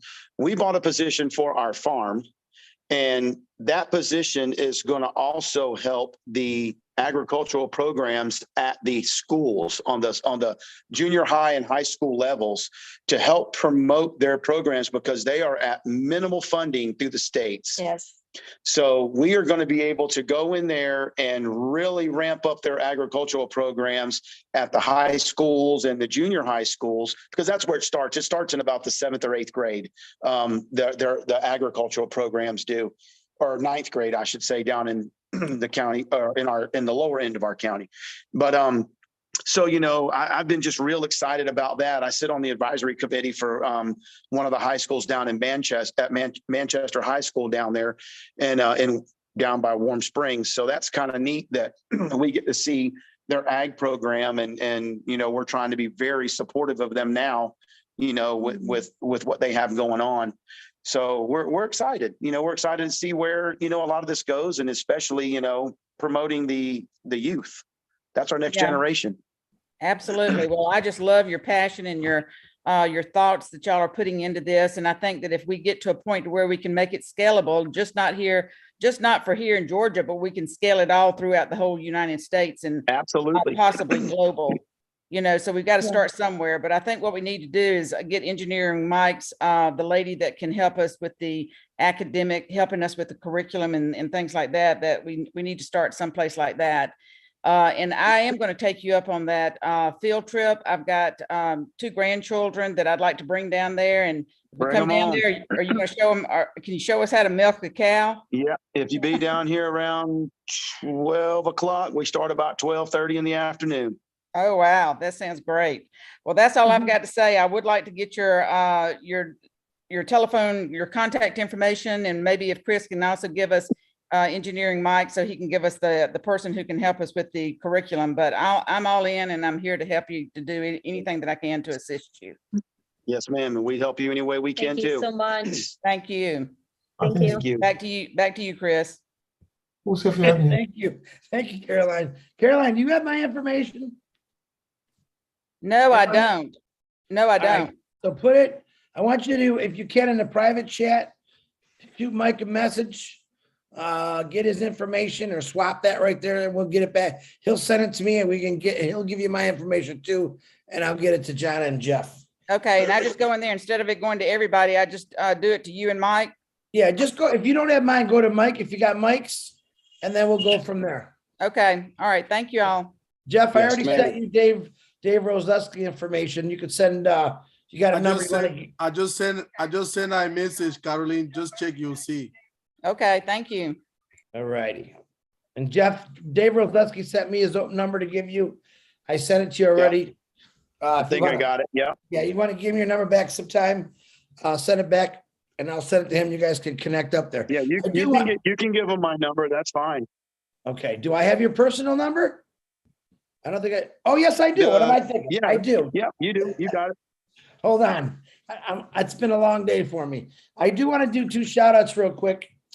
Our brother Gianna is in the hospital sick. He texted me that he's listening in. So say some prayers for Gianna. And Gladys Navarro, she is on the road. She's on her way to help someone in need, health issues. So make sure you shout out a prayer for them. We're saying hi to you from here right now, our brother and sister. So, and everyone else that's on these YouTube channels. We've got quite a few hands up. It's a little after 10:30. I'm going to get them all. Here's the guy who introduced me to Jeff. I finally get to see his face. I've talked to him on the phone. His name is Vital. Vital, please unmute yourself. And the pleasure is mine, brother. Yes, sir. Hi, Chris. Good afternoon, good evening, good night, everybody. Chris, I appreciate you very much, sir, for bringing in this powerhouse couple onto your Oh Bless show tonight. These are my friends, and I'm so proud of them. Jeff and Yana, you're wonderful what you brought to the table. I tell you, the passion and love and admiration that you brought to the table is really admirable. And I want to thank you very much, Mr. Johnson, for bringing them on. I have a couple questions and then I'm going to have a little comment at the end. just the passion and love that you guys have for farming. My father was a farmer. I'm from Jamaica. My grandfather was a farmer, and my relatives were farmers also. And I wasn't too much of a guy of the farm, but I grew up on the farm helping. And when I heard you mention about taking this on the road to the Caribbean, you really warm my heart, because not only the Caribbean, but Africa, the Midwest, wherever the help is needed. And I could just see the passion and love in your heart to do this. And I want to thank you very much. And I want to ask you, Yana and Jeff, I live in Florida here, right in the Orlando area. And when you saw that devastation that took place in the hurricane, what was going through your mind at that time when you realized you could help and couldn't do anything? Oh, it was awful. Well, we could help only however we can help, what we can do. I mean, that's all of us in a position we are, but just not only because of a dairy farmers, because we know personally one farm down there got hit really bad, and it's devastating. I don't like to see anybody in this position. It breaks my heart. It's just one area when you see that. We used to live in Florida. My husband is from Florida. He was born and raised there. So I lived there for 20 years in Tampa area, and my husband grew up there. He was born and raised there. So we know, how these hurricanes can come. But when you have a hurricane 4 category, it comes and you see the people and you see the damage and you see just all these different things. It's just, I don't know any human being that cannot be broken. How can your heart not be moved? How can your heart not be moved? So for us, that's where we come in. Okay, where can we come in as a community, blessed, and just get these trucks? I mean, I know our hearts, if we could, we just get a box truck and load it in with stuff and take it down there. That's just our hearts. That's who we are. We want to be on the scene, not because we want to be seen, but because we want to get in there. We want to help these people. That is our hearts. Like me and my husband, we were talking about it the other night. Like, how can we go and help us? Like, well, we can't go because we have nobody in here who can work for us. We have to stay here. We have to get going. These animals have to be milk. So it's like our heart, it's like we want to go and be involved and help. We want to be the hands and feet of Jesus, but we have to get this farm going for now. Nobody else can, we have one guy that works for us right now, but these are the things, my husband, how can I go down there and take my equipment, and how can help move debris and stuff like that? You know what I mean? So it's our hearts for sure, definitely, to help any area that needs to be helped. Sure. And, you've just, what I think, there's a news going around right now that there's going to be a food shortage. Yes. Oh, I don't doubt it. Yes. And when I hear you talking about people in the industry dumping milk in the drain, wasting it. Mm-hmm. I mean, what's going to your mind, especially during the period when you had this baby formula shortage, and you see you could help, but your hands were tied? Yeah. What I'm thinking is, who could be drinking that milk instead of the drain? That milk could be going out to, even if it's given away. And the funny thing about it is, we had to dump milk down the drain, but we had to pay the freight to haul it out. Whoa. Yeah, the milk that they picked up on our farm, we took a substantially reduced price, and we had to pay the freight for them to come to take it out of here. So we got it. We got it all into the both ends of the spectrum there, because when COVID hit, they had nowhere to go with it. So So, they pooled all the milk together, and they told us, they said, well, if you physically dump it down the drain, that's going to reduce the amount of money into the pool that everybody's going to get paid. So let's say you dumped 10% down the drain. That's 10% that's not going to be in the pool.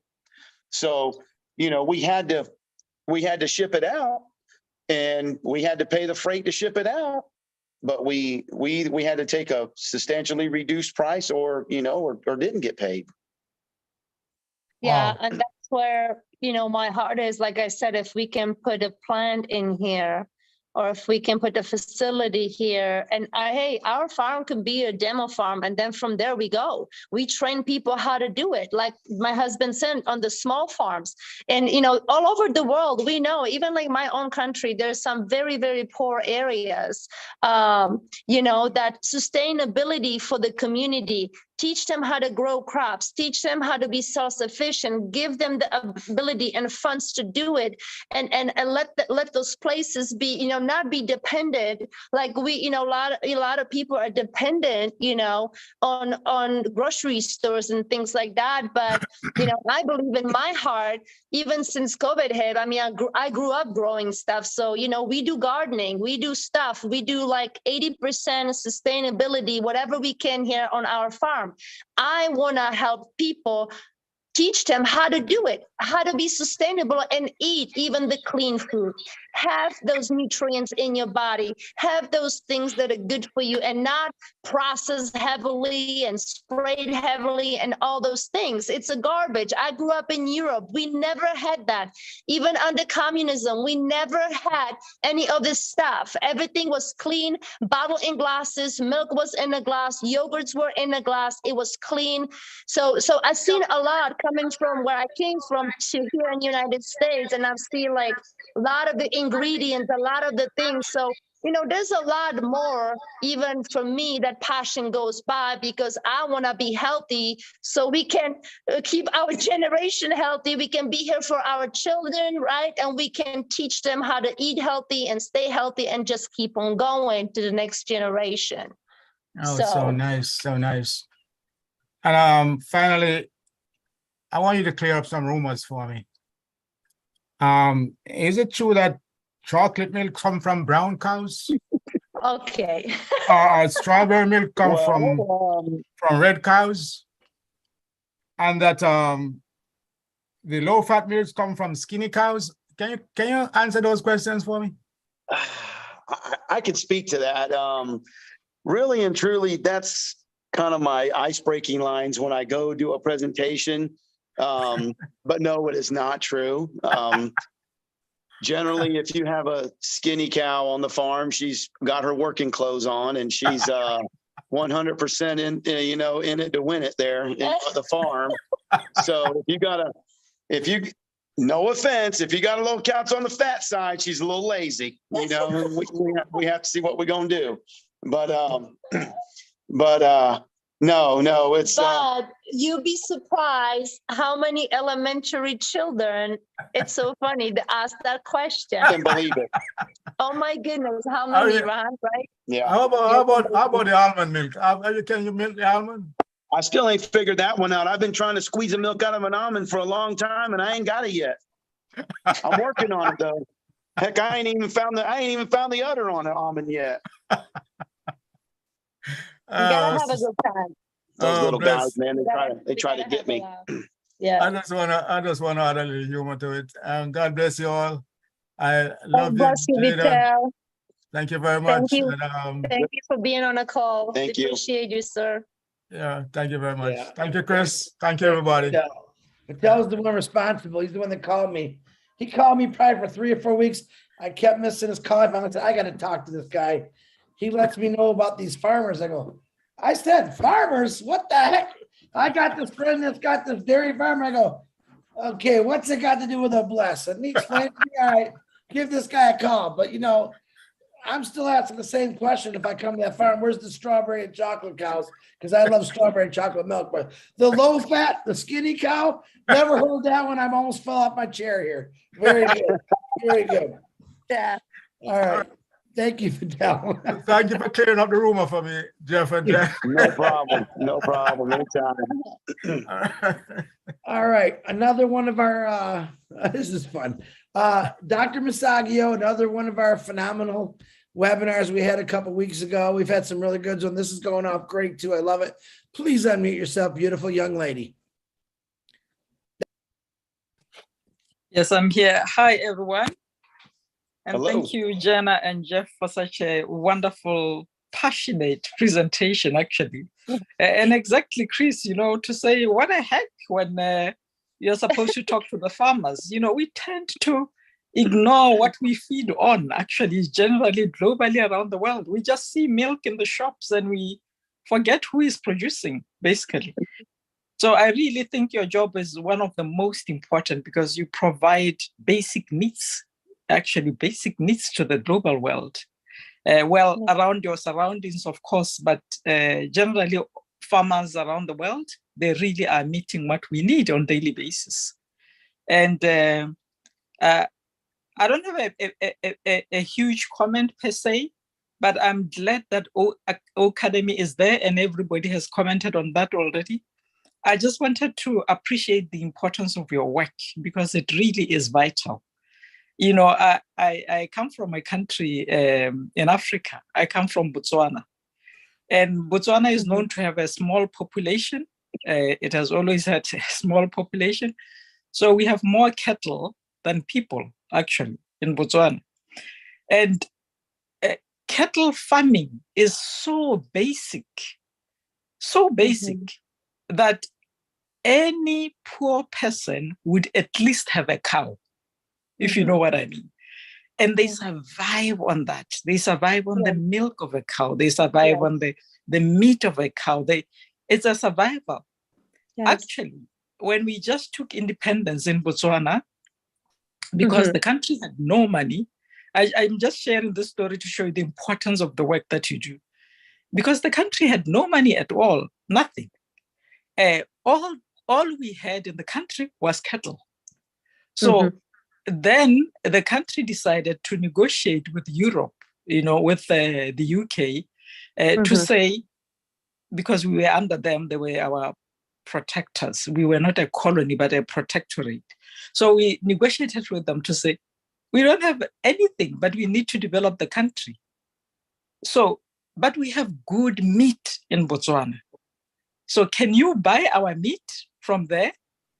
So there was that negotiation and agreement. And therefore, Botswana started selling meat basically to Europe, specifically to England. You know what to do? To build the University of Botswana.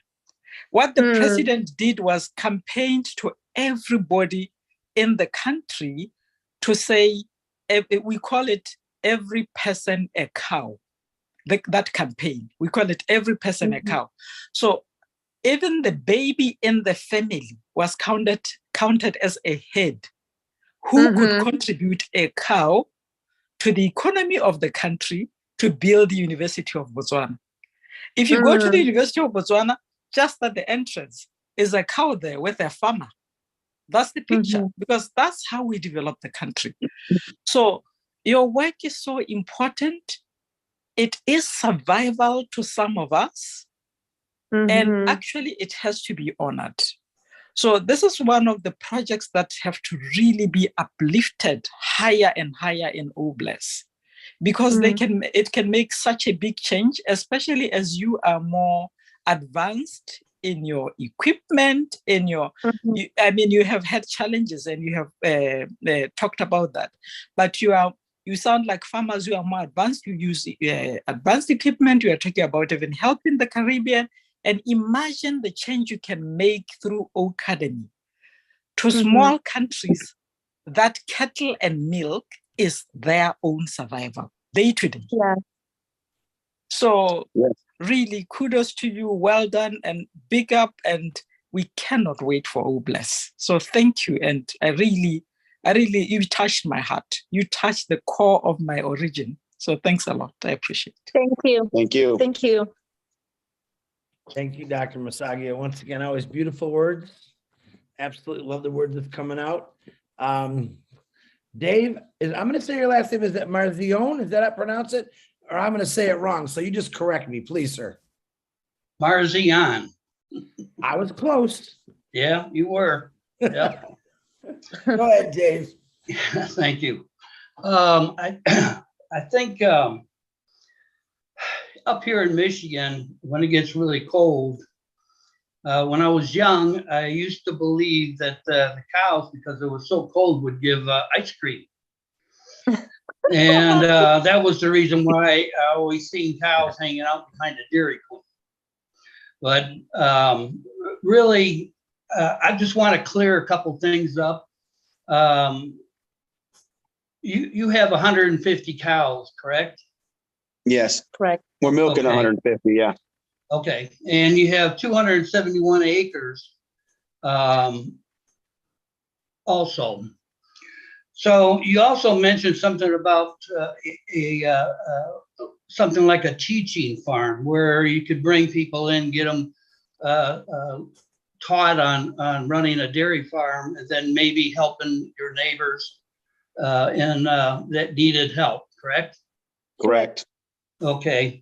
So how many people does it take, do you think it would take to train? You know, I mean, how many people do you think you would have? I mean, I know it has to do with the size of the farm and everything, but Right. you have to have some kind of a number in your head that you would. Right. I always base my labor on 1 man per 100 cows. Okay.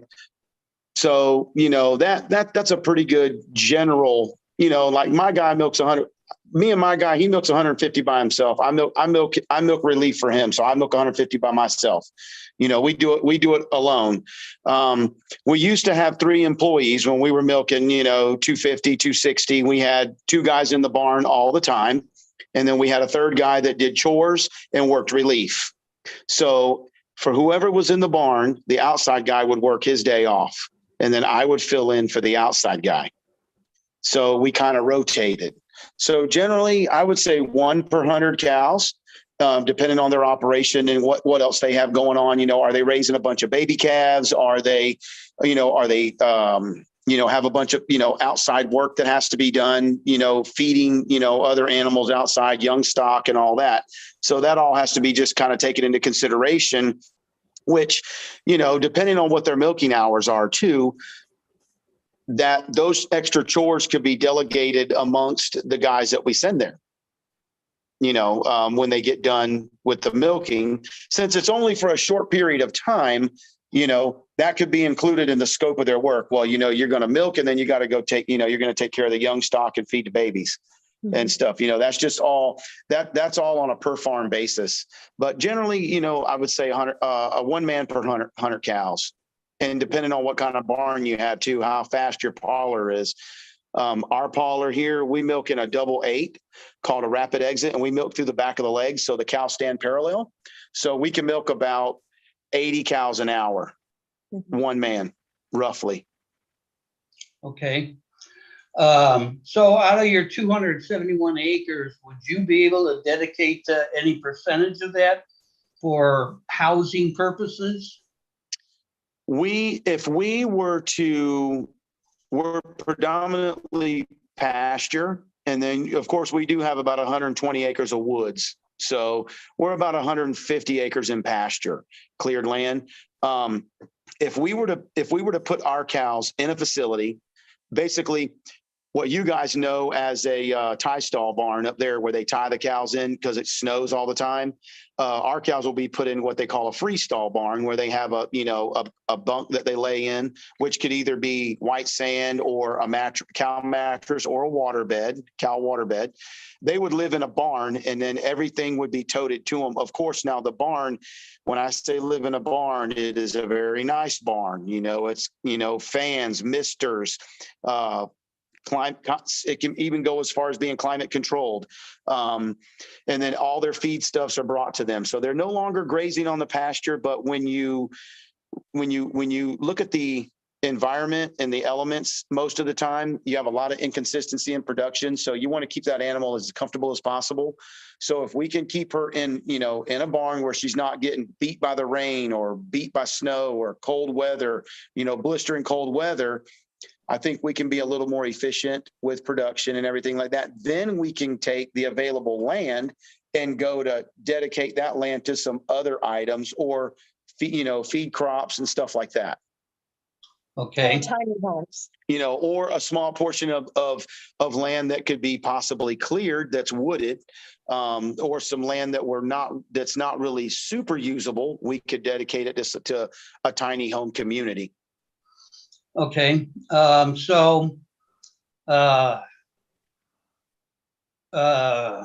Okay, wait a minute. So if you were to create something like this training farm or whatever you might want to call it, again, how many homes would you really need if it were tiny homes? You know, you'd probably need at least 4. Because you'd want a team of about 4 guys. I think that would be a good number. Maybe to start with. And I think you know, you have 4 fully equipped tiny homes and you know, kitchens and all that ready to go, where they have their own little quarters, and then you know they're dispersed from here. So whether it's you know here within, you know, you maybe put a radius. And then we start another group outside of that radius. And then, you know, in different farm areas where, you know, where we know there's enough farms, then, you know, we could, you know, that would warrant, you know, one of those crews. And then those crews could, you know, could be available to them. Okay. In your opinion, how hard is it to get help? To get help, it is pretty difficult. Because if around here, you know, there's not a lot of help. If you do get help, they're more than likely can show up drunk, stoned or high, one or the other, or not show up at all and just no show, no call, which we've had that done before. I can look out my back door and see the front of the dairy barn. So I can see the lights on down there. There was a time and a point where I had to wake up every morning at 2:30 to go look and see if the lights were on, to see if the help showed up, and then go back to bed. So me as the business owner had to babysit the help. And there was a lot of nights I looked down there and no lights on. And what I have to do, get up, get dressed, wake up my lovely wife, and we go down there and milk cows. You know? Yeah. Then you know, but then there's times where, you know, the help shows up, but, you know, is the help doing a good job? You don't see them at 2:30 in the morning down there. So you really don't know what's going on down there. You know, either you babysit and pay the bill or do it yourself, you know, unless you can have some, you know, some dependable trained people. And I have an acquaintance that's out in California who has actually developed a staffing service for dairies. And he staffs milkers, he staffs foremans. He also performs trainings, barn trainings, parlor trainings, different trainings and stuff. And he started this just by accident. He was actually running a dairy and was short a couple of guys. So he went on, he's a Spanish guy. So he went on the radio station in California and made an announcement. And next news, you know, he's got people calling him. And he's like, oh, did I just stumble onto something? His boss man's like, you might want to, you know, try this out. So the next thing you know, the neighbor calls him, says, hey, can you find me a guy? He found a guy for the neighbor. And then on and on and on. Now he don't milk cows no more. He's just staffing people. He's even got family, I think in Mexico, that recruits people from the college in Mexico to come over to give them jobs. They get them legal, they do everything, and they get them jobs, which I think that's great. You know, if we can help some folks like that, get them legal and give them jobs, why not? That's a good idea, you know, and that's kind of what I was driving at, because You know, the incentive has to be there for them to do the work correctly. Absolutely. And if you were able, I'm just thought, if you were able to start a teaching farm and bring in people who needed a job or needed a place to live 4 at a time, then you can send them out to other farms that are struggling, you know, with personnel. And then, of course, maybe near those or on those farms, there would be other tiny homes where the incentive would be, we're going to give you this tiny home as long as you're working here and doing your job properly. Set some rules to keep them going and not, you know, running off, getting drunk and high and everything else. Sure. So it just kind of surrounds everything. You know, you're training people, so you have your farm is covered, but at the same time you're training people to go to other farms to help them out, and you're also giving them a home, getting them off the streets. Right. Yeah. And, you know, and I like that idea, you know, of the incentive. So, you know, I like where you're going with that, because the incentive would be, hey, look, we're going to give you a house, a home, and a small piece of land. But here's the catch. You work at this farm and perform, and at the end result, this is yours free and clear. This is your incentive to do a good job and get restarted in your life. And, you know, something of that nature. And, you know, you would possibly look for real estate or whatever, you know, in the area close by where they're working. But, you know, but it would be something that would be theirs. Yeah. So when it's theirs, they tend to want to take care of it, I would hope. And, you know, so everybody is all about an incentive.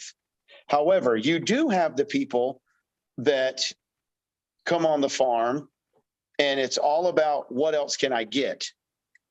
Yeah. That's a different breed of people. All they're here for is the money, handout.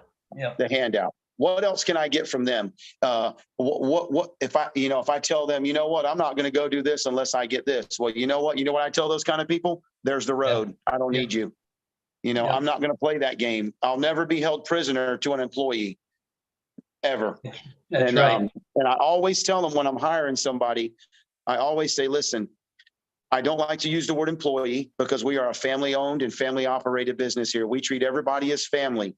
Employee to me puts a tag on it. It feels kind of almost a little bit degrading. You're no different than me. I need you. You need me. Okay. I've had a very good relationship with everybody I hired here. I always tend to do too much. And my wife tells me that you're bending over too far backwards, you know, but I always try to make it very accommodating and a very nice work environment here. But you always, you know, I always tell them, I will never give you anything that I cannot do myself. At the end of the day. I can do it, you know. Now you may have a different way to do it. And I've had to really come to grips with that there can always be two ways to accomplish the same goal. And so, you know, I work with that. But yeah, doing that, the incentivizing will really bring out the character in that person. Yep, absolutely. I used to run a telecommunication company down in St. Louis, and I had 350 subcontractors. And the only way I could really keep them motivated was to treat them really, really well. Absolutely. And you know, because that's the whole scenario. You treat how you want to be treated. And I was able to take care of my contracts fairly easy. And even in the bad areas, you know, of the town where people didn't want to go into, I was able to get it done.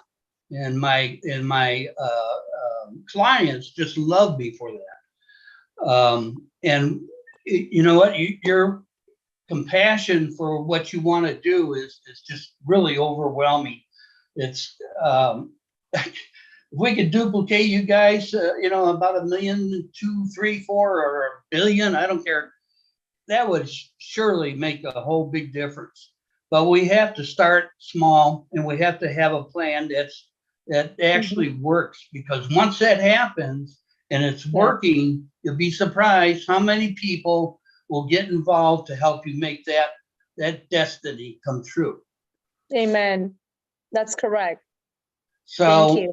yeah, not a problem. So, you struck on a couple things that I really wanted just to get straight, because I kept thinking, all right, how can we do this? And actually, Academy and OBLESS are going to be your two major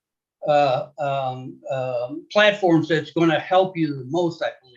Not unless Ash comes up with something totally different, and that wouldn't surprise me. But those two can definitely help you a lot.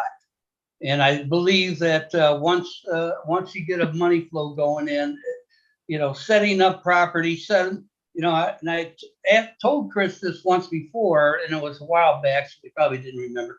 But when he started talking about getting people off the streets and feeding them, then and then he mentioned something about tiny houses. My first thought was, there's a lot of empty trailer parks that are going blank, and they're already wired for whatever you need. It's got the sewer lines, the power lines.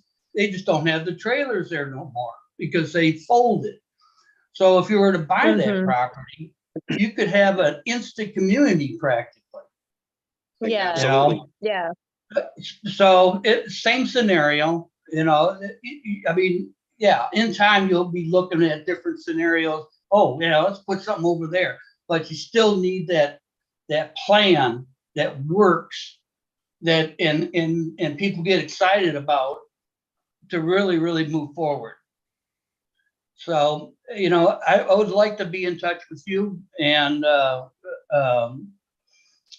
a powwow and just see what kind of numbers we can come up with. I do have a lot of connections across the country, so maybe it's possible that I can get enough people involved to help with what you want to do. Great. Awesome. Thank you. Thank Okay. you. Appreciate Dave. you. Thank you, Dave. You took a lot longer than I wanted you to, but I appreciate you, brother.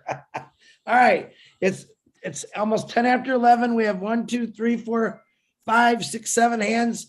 I'm going to get them through. I don't want to rush anybody. Get your point across, get it in there, and we'll go. So Miss Nadu, come on down. You've been waiting a long time. Yes, Chris, I've been waiting, but I won't be long. I want to thank everyone here. And my point is going to the couple. I salute you. The harmony that you show, the respect to each other when you are talking to us. This is what captivated me, and I wanted to take that out. If every couple can work like you, we will change the world, because it's not easy to work as a couple and you guys live together, work together.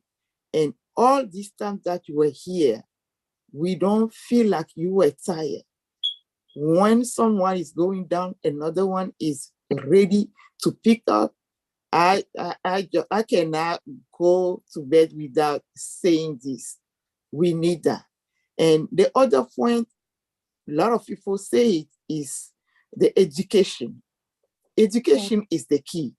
When we go to our grocery, to the marketplace, we don't know that those animals that we are eating, they were killed by someone.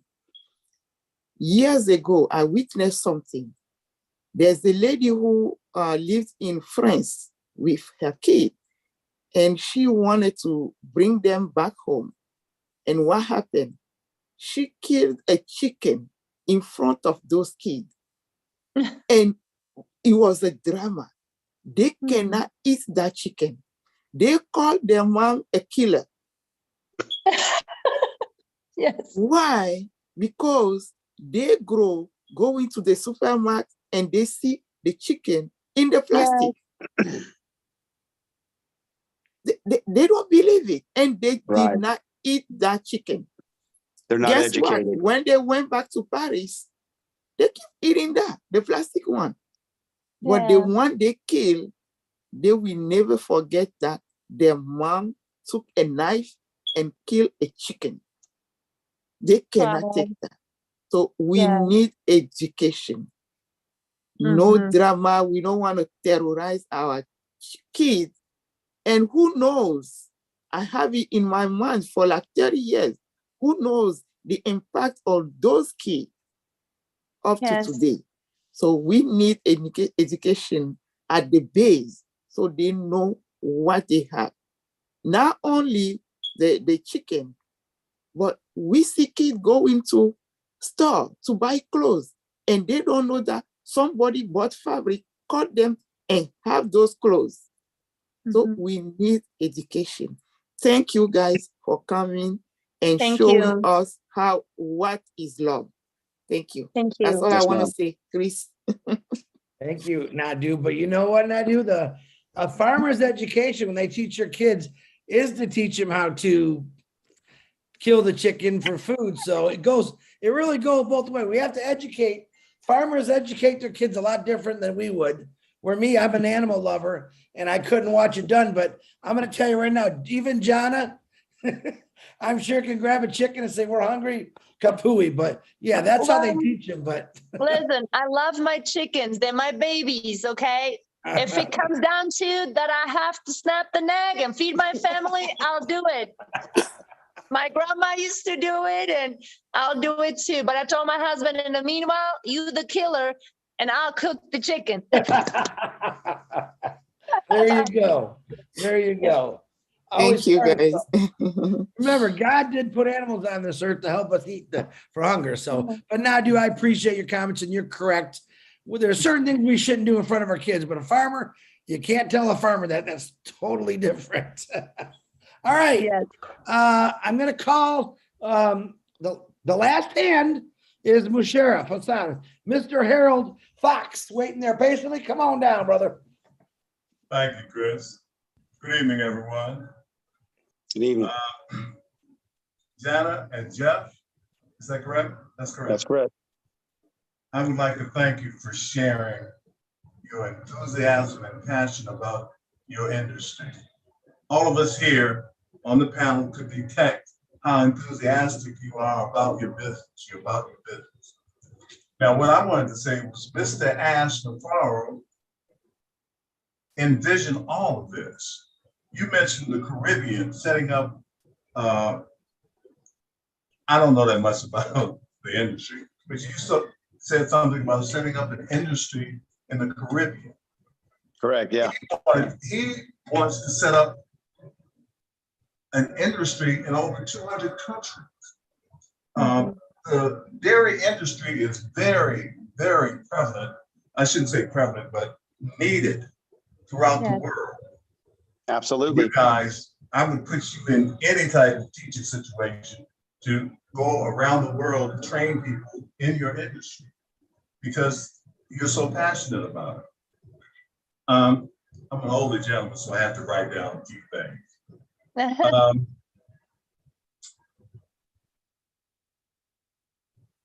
I'm not gonna hold you up. Some things I'm just gonna keep to myself. One thing I really wanted to know: how do you actually make chocolate milk? How do you actually make chocolate milk? Yeah. We milk a brown cow. No, what they actually do is when milk goes to the processing plant, they have flavorings that they can add. They'll add the chocolate flavor.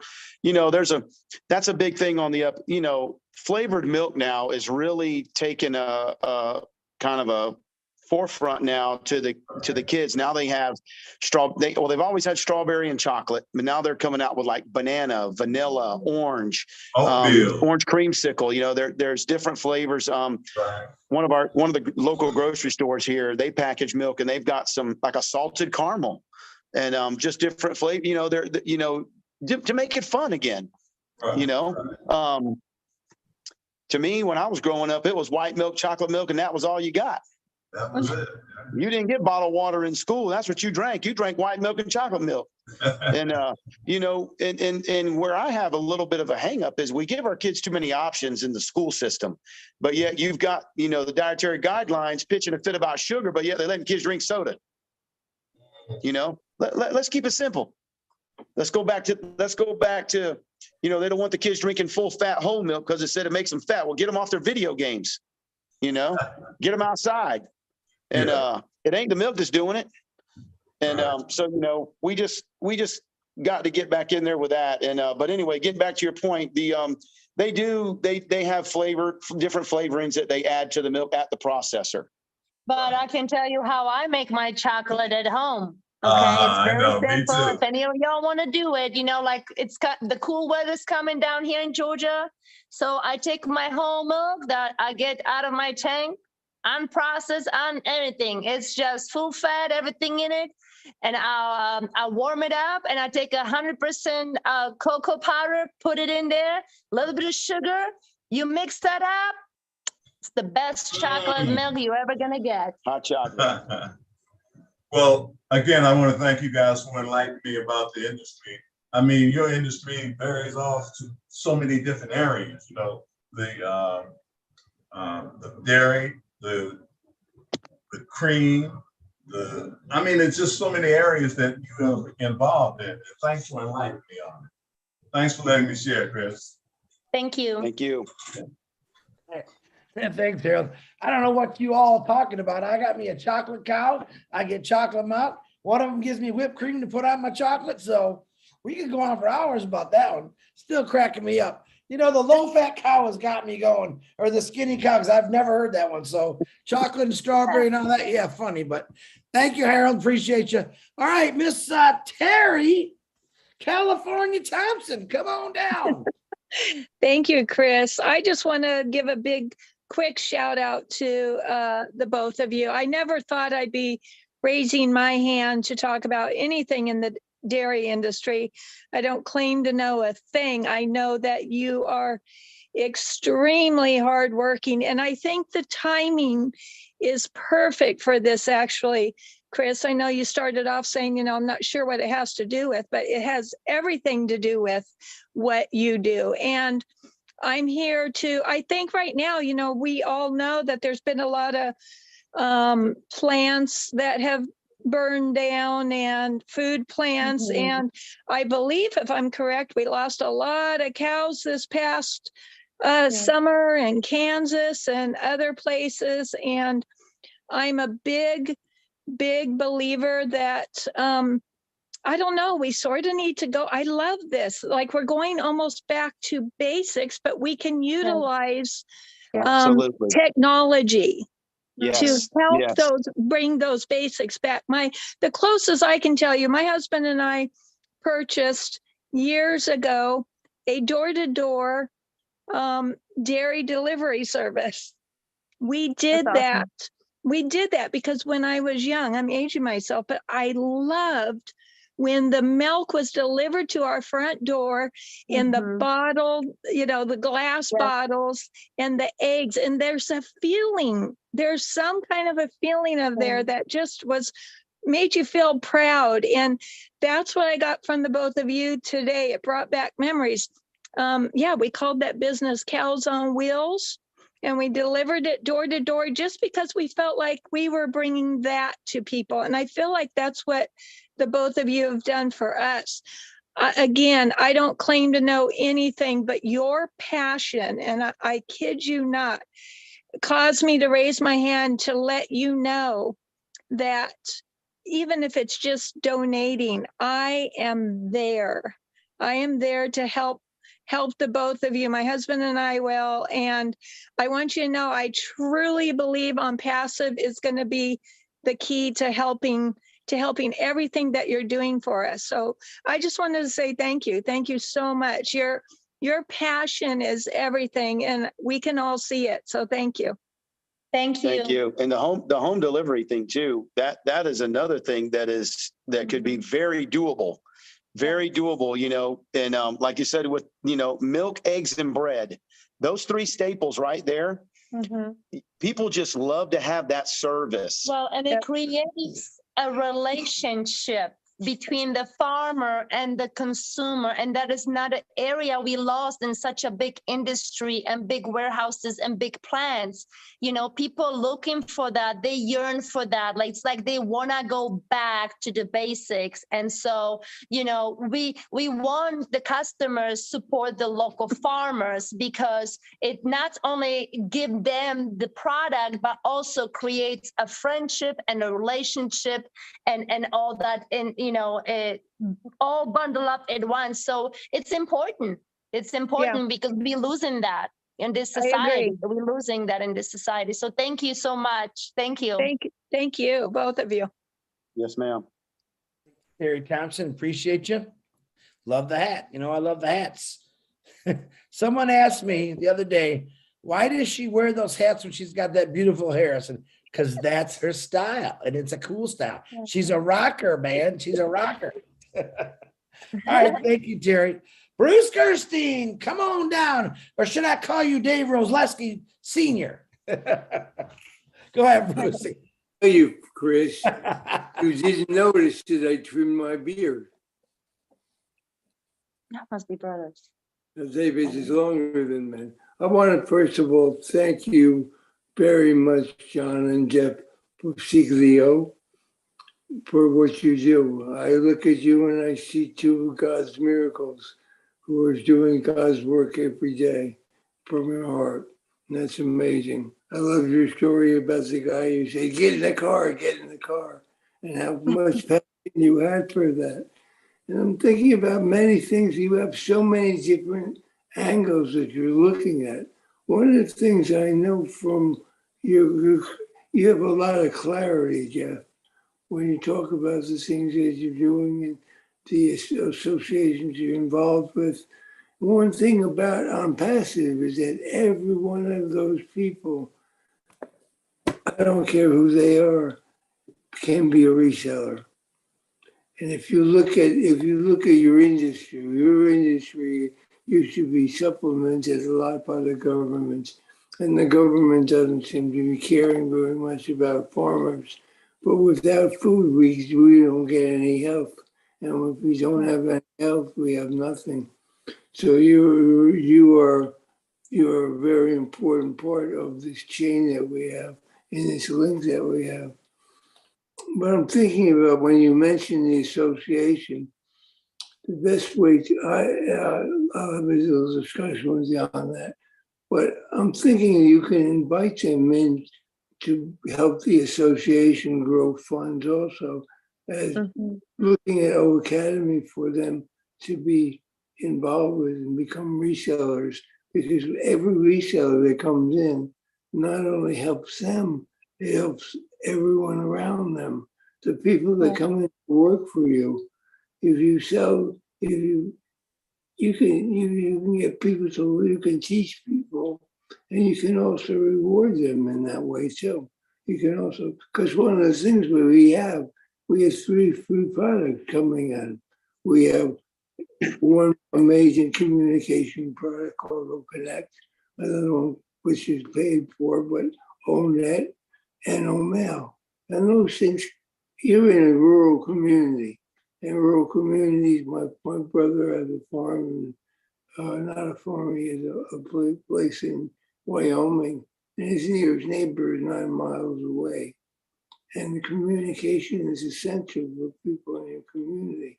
And the best way to get them to connect is we keep offering them the free product. And you know what will happen once they see that. They'll find out more and more and more about ONPASSIVE. But when you look at bringing people in to teach them, and I believe in the barter system, and that's what you're really talking about, having somebody to work, have a house, a place to live, a place to eat, and to be taught how to do something. Most of the people who come there are probably not sure if they really want to farm. I remember, I got to tell you a funny story, because you talked about getting up at 4 a.m. in the morning, milking cows. I had a roommate, he came from Wisconsin, they had over 1,000 cows. And I said, a dairy farm. I said, that's really cool. He goes, Bruce, what's so cool about waking up at 2 or 3 a.m. in the morning? Yes. Wait to be milked. And you got to get up that to start milking your cows. It's not an easy job to do. And that's a very, very, he really has to be dedicated to them. Because they're like your children. If you don't milk a child, they get painful. Things get painful. And it's very important to make sure that they're okay and healthy. I'm thinking about the housing that you have for them inside. If I were a cow and it was summertime and I had a nice cozy place inside with mist coming down, no, I'm not going outside. It's air conditioning. Heck no, you ain't gonna want to go outside. Heck, they got water beds for these cows Oh, no. now.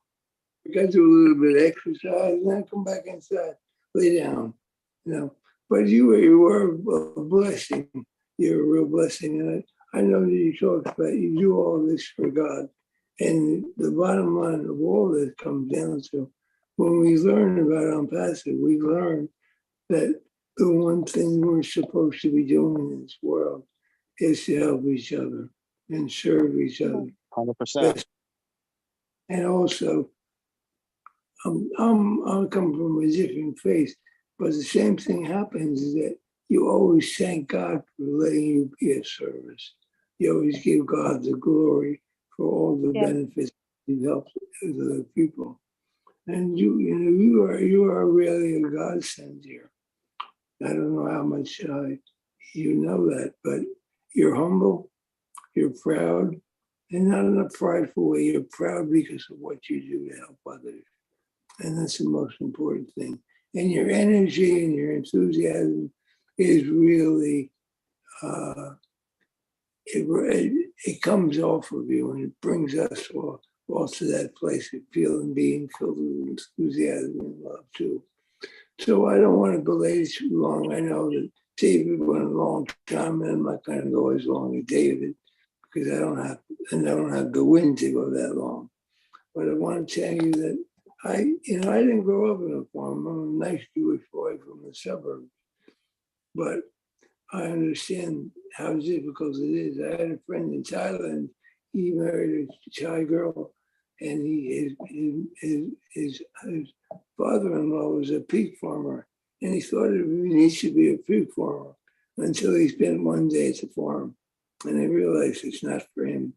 So farming is not for everybody, But the thing is about all of this, that, if you want to get almond milk, you get an almond cow, right? That's right.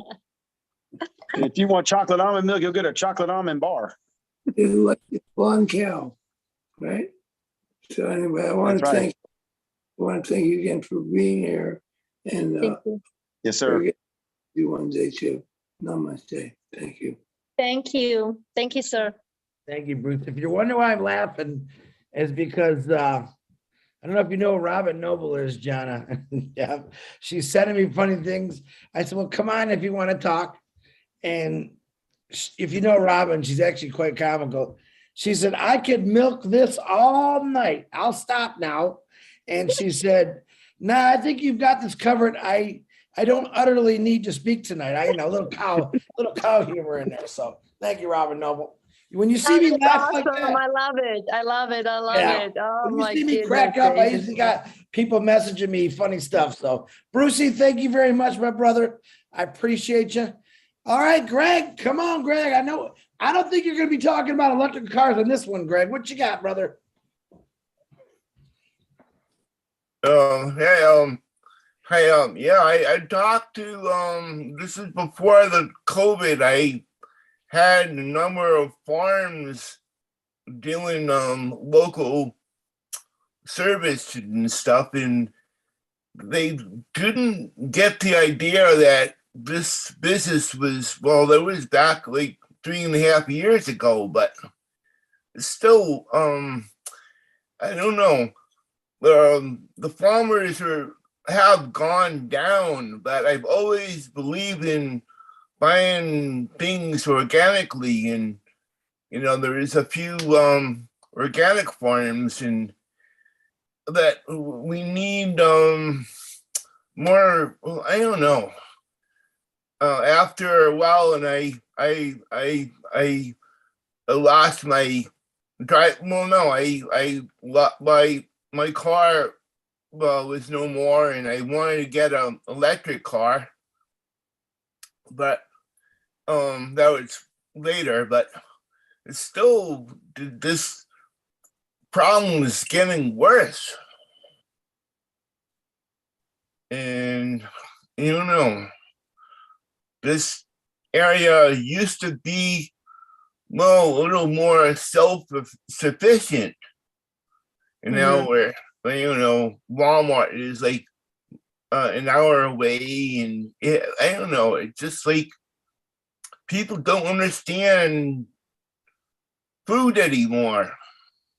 Yeah. Yeah, they don't. Yeah. They think it comes from the store. They don't realize how it gets there, or what it takes to do it. You know, and a lot of folks, you know, they get upset when they see the price of stuff, but what they don't realize is what it costs to grow it. Yeah. You know.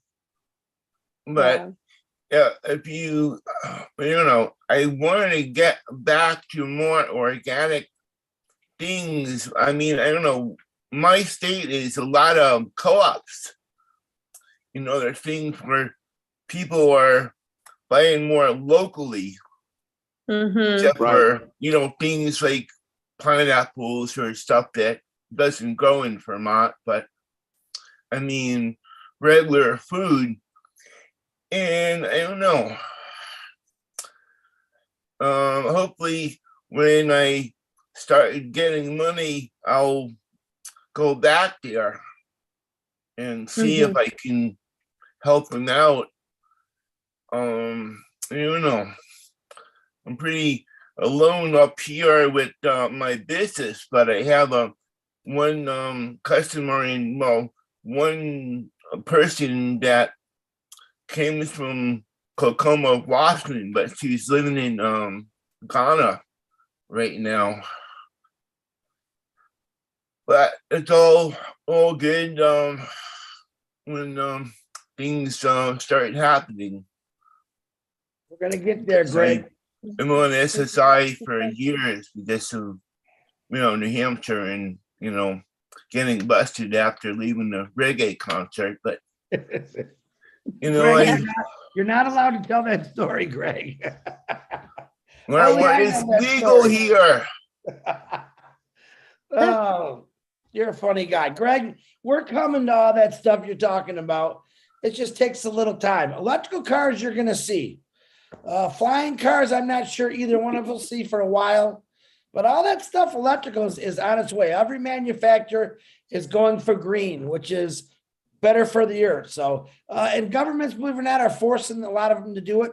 But most of them stepped up to the plate, me coming from the auto business, to start doing it. Better emissions, lighter cars, better, you know, different kind of materials that we don't pollute the earth. I mean, we've done a pretty nasty job of polluting the earth for over a couple hundred years, and we all know that. But I still think Mother Nature is the toughest mother I've ever seen. So you stay tuned, Greg. It's coming, my brother. I know it's coming, that I like to get there already. You got it. It's coming, brother. It's a coming. All right. Thank you, Greg. Always a pleasure, my man. Okay. Now I know this lady's been waiting a long time. Absolutely love your hair. Crazy about it, Lily. Now I'm going to ask you, are you any relation to downtown Cynthia Brown? Oh, come on. You got to unmute yourself. Spill the beans so we can move forward. I can't give no secret here. I can't reveal anything. No, I cannot reveal anything. And if you notice my last name, I can't tell you who I'm related to either. Okay. So let's keep that a secret among us right here. I do this, okay? So I want to say this is great. This is great to be here. This is wonderful to be here. Chris, you are doing a wonderful, wonderful, just heartfelt, I mean, great. I want to celebrate you first. I want to celebrate you first because you are the man right here. And I want to just celebrate everybody else who is on this platform. You have over 200 people here. And each and every one of you gets celebrated individually. But there's a couple here, and I want to celebrate them from my heart. And that's Jeff and Yana. Jeff and Yana. From my heart, there is a place of love to see couples working together. I must say, I'm a farmer's child. I grew up on the farm. I knew what it is to be on the farm. I am native of Jamaica. I came from the highest core, the highest mountain top of Jamaica. And when I hear farming, I get really, really excited and I blush. My little chocolate skin get blushy. And my heart just like melts when I hear, farmers. I love it. My parents were dedicated farmers, but we didn't have cows. We didn't have cows, but we had everything else. But I listened to Jeff and Yana, and there's something about sharing. There's something about sharing, and that's what we did as farmers. We share. So when we had the pig, and the next neighbor had the cow, and we have the chicken, and the person had the rabbit, we share, we crisscross. So there's something about sharing farming and sharing the farming. It gives such a love. You share from the heart because everybody don't have everything, right? And that is what's happening right here. What you have is what you share. And then you build an entire community. So when you have a farmer's community, it's something about God creation that comes to life.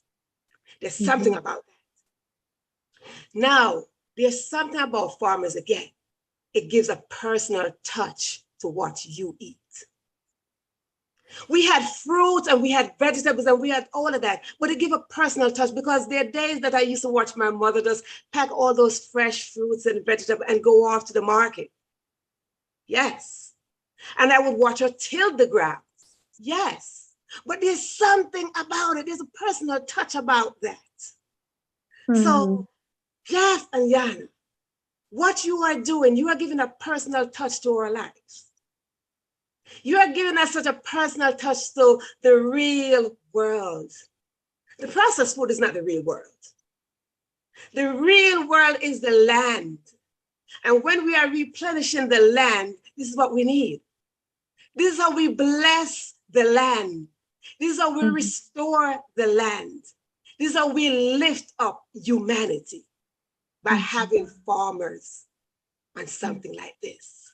So when we stand in support of farmers, we are standing in support of Ash's vision of lifting up humanity. So as we support you, dear Yana and Jeff, just know that you're not alone. You see right here, we have over 200 people right here.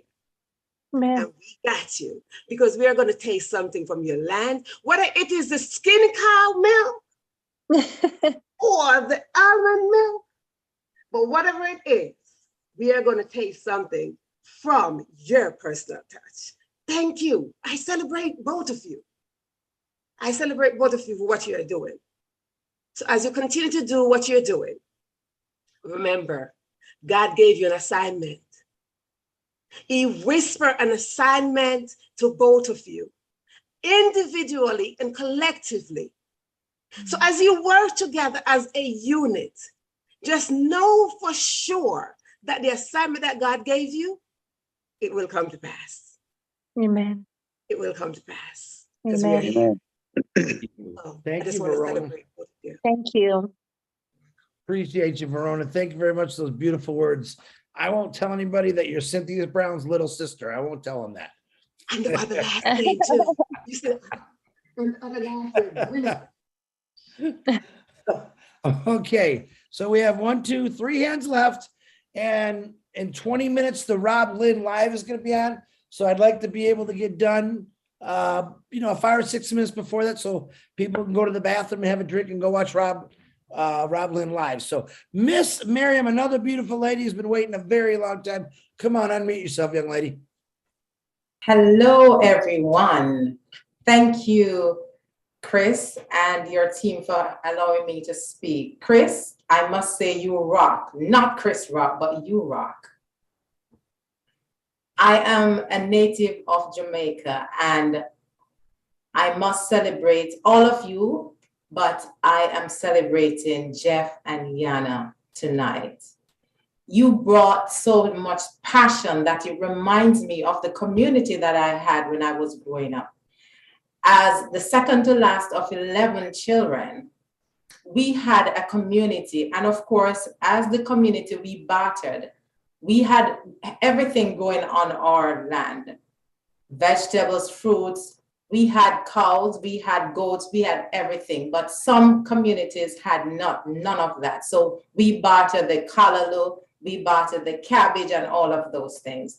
And so we form a community. It is because of the growing of crops why I went to high school, because my uncle lost his job when he was working at Denny's and Geddes. It's one of those places that they make soft drinks. So he had to farm in order to send me to high school. So what you're doing for your family and what you brought to this community, it's telling of your passion, what you want to do for your family and also for the community. So I want to celebrate you. And because of the passion you have, God is going to grant you the desire of your heart. The heart of Ash is building up humanity, and that's your passion too. And all of us in this platform, in this community, we are like-minded people. So you have a great cloud of witnesses working with, and you will succeed because we're all in it with you. Thank you. Thank you, Miriam. Thank you, Miriam. Beautiful words. Hey, Miriam, I would like to see a Jamaican cow because I'd like to hear him moo with that beautiful accent you guys got. I don't know how we do it, but there's got to be Jamaican cows, right?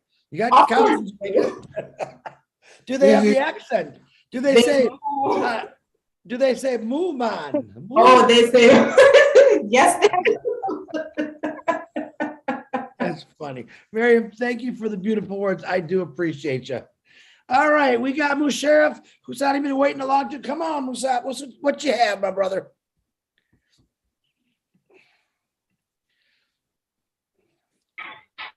Thank you, Chris. Thank you very much. And very good morning, good evening, good afternoon for everyone. And you are really, Chris, you are just now, one would say that you are rock. Definitely, you are rock.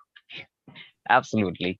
And as Julie is also there, thanks to Julie, his corporate, I'm really impressed that every time I'll just sing for every word. I'm just listening for everyone. It's like in this new world we are enter for all this founder and thus think a new it's a new thinking to add it to the on passive. So and really I'll just say thanks to Jana also, because he's also planning a very it's a like a different and very unique thing. And these are the real founder. They will if I say like a new type of is like an organization. If you say like a planning, so they all the founder, they have to make a planning for that.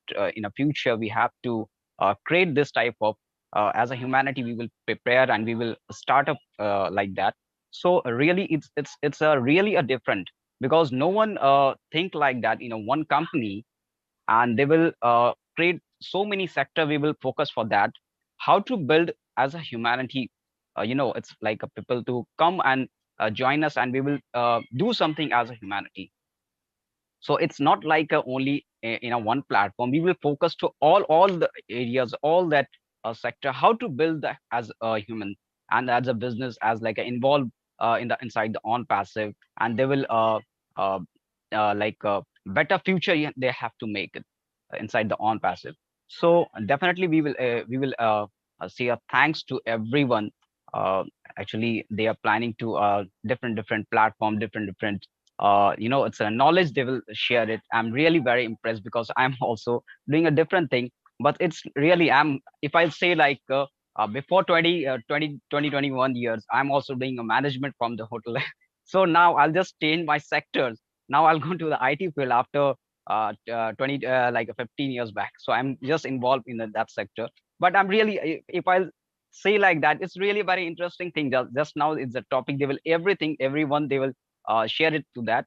It's really impressed, and I'm just say, and I'm just thanks to everyone for all over the world, those who participate in this and those who are listening to YouTube also. Definitely, we are planning for all the sectors, and it's like a starting. Before starting the on passive, we will lots of things we will set up in all the founders' mind what we want to going to do that, and it's like a real plan up we will set for the mind. So I just say that thanks to all that founder, because I don't have word to say everyone, because all of you really are doing a great job. And these are the startup, and these are the very excitement moment, because everyone's know what is the happenings going on after a few week, after a few days. So really it's very interesting for all over the world, and we just wait for that, the good news, everything. And it's already startup as like a event. And Julie's even, I'm just I don't say that time, but now I'll say to Julie, it's really, I'm just seeing your event. It's really awesome, and give the thanks to you right now, because now you are there. And in India also, lots of happenings going on after 16 and that thing. And we also already do a planning for that Chris or 29. We also doing in this in India. So everyone's doing a planning for that as an event, and everything should be a very excited moment. And really, I'll give the thanks lots of founder. They are involved in this. It's in this uplift the humanity. If I say like everyone, they will attach for as like a family members. So really, Chris, I'll give so many blessing. Everyone's give it for all the founders, because they are give the best opportunity. It's a real change, life changing is like an opportunity. So definitely, I'll say that thanks to Ash also. And really, I'm just saying it's awesome, everyone. Thank you, Chris. Thank you very much. Thank Thank you. you, brother. Thank you. Thank you, brother. Okay, I see we got a couple of more hands. I'm gonna call Dave Rosleski. You got 1 minute, sir. 1 minute. Go ahead. Yeah, I know we're pressed for time, so I'm not going to expound or pontificate. I just want to know, do you get hemp milk from Jamaican cows?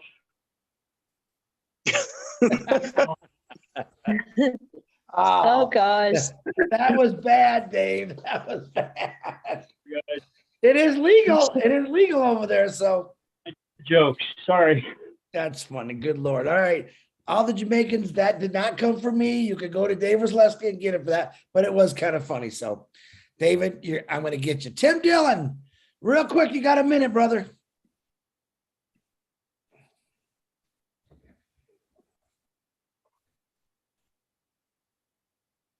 Uh-oh. It's not unmuting there, Tim. Maybe you got your Goldilocks caught up in your mouse. There you go. I got it.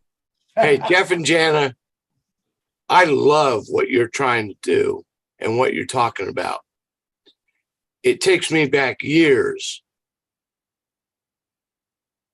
Maybe there might be a few of you that remember Farm Aid and what Willie Nelson did, raising money for farms that were being foreclosed on. I think with the Oblast platform, that it is very possible that we could set up some kind of relief fund to help those farmers that are in financial closure. Absolutely. That would certainly help avoid another Farm Aid. And Willie Nelson did a great job. But I guess it shows my age. But you know what? this has been a very wonderful webinar, and you knocked it out of the park. Unbelievable. There is so much, there are so many different avenues that we can take this to improve our own food production and our personal food production. I think it's wow. Wow. Thank you for giving me that time, Chris. Thank you, sir. Thank you. You're all great. Love you all. That was the best minute I've ever heard you talk, Tim. That was phenomenal, brother. And I mean that. That was really nice words.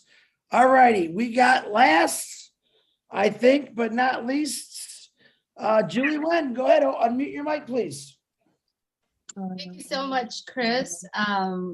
Hi, Jeff and Jenna and Dave. Thanks you so much.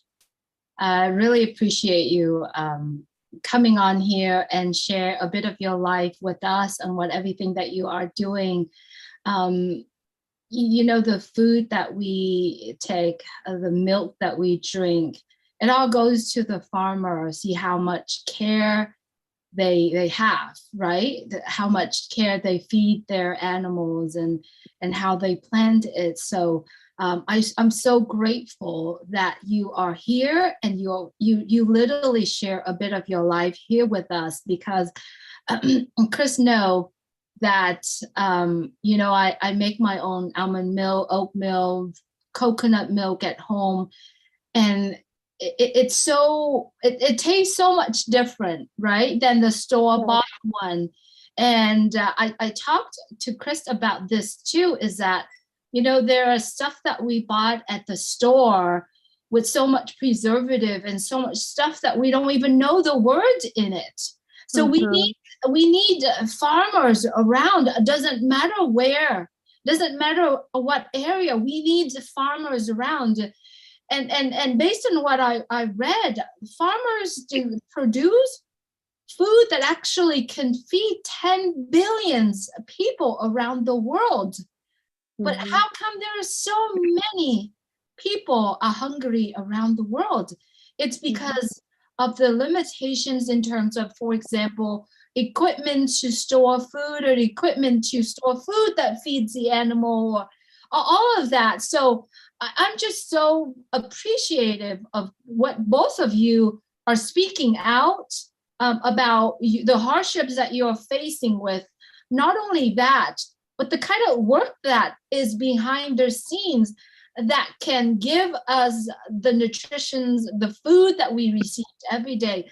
Unfortunately, there are so many companies out there that monetizing the hard work from the farmers. You know, so it's so important that that we love the fact that you're coming on here and you literally share, you know, this is the kind of work that we do, the passion that we are doing every single day. You know, you really touch on the subject where we all really need to watch what we're putting into our body, right? You really did that. And so I'm just, I mean, I have chills in my body and I can't believe, and not that I can't believe, I can't wait for all of us to literally focusing on what we are putting in our body by supporting the farmers, by educating ourselves of the process that is done behind the scene, because none of us would know. And especially children nowadays. I mean, send them to school and you don't know what they're feeding our children at school. Is that right? Yeah, that's correct. That's one of the reasons why, you know, I do my very best, waking up every morning, cooking one lunch, one meal for my daughter. And I think it's for, I mean, this is a wake-up call for a lot of us. I believe that if you see that there is, you know, local farmers that offering, you know, support them. And I just, like I said, I'm truly appreciate you, and watching both of you are doing this together and your relationship, you know, like husband and wife working business together and going out there and passionate sharing your passion with others. I think it's just amazing. Kudos to you. and appreciate you. And I think you continue to speak your passion and continue to share it there. I would love to connect with you through Chris.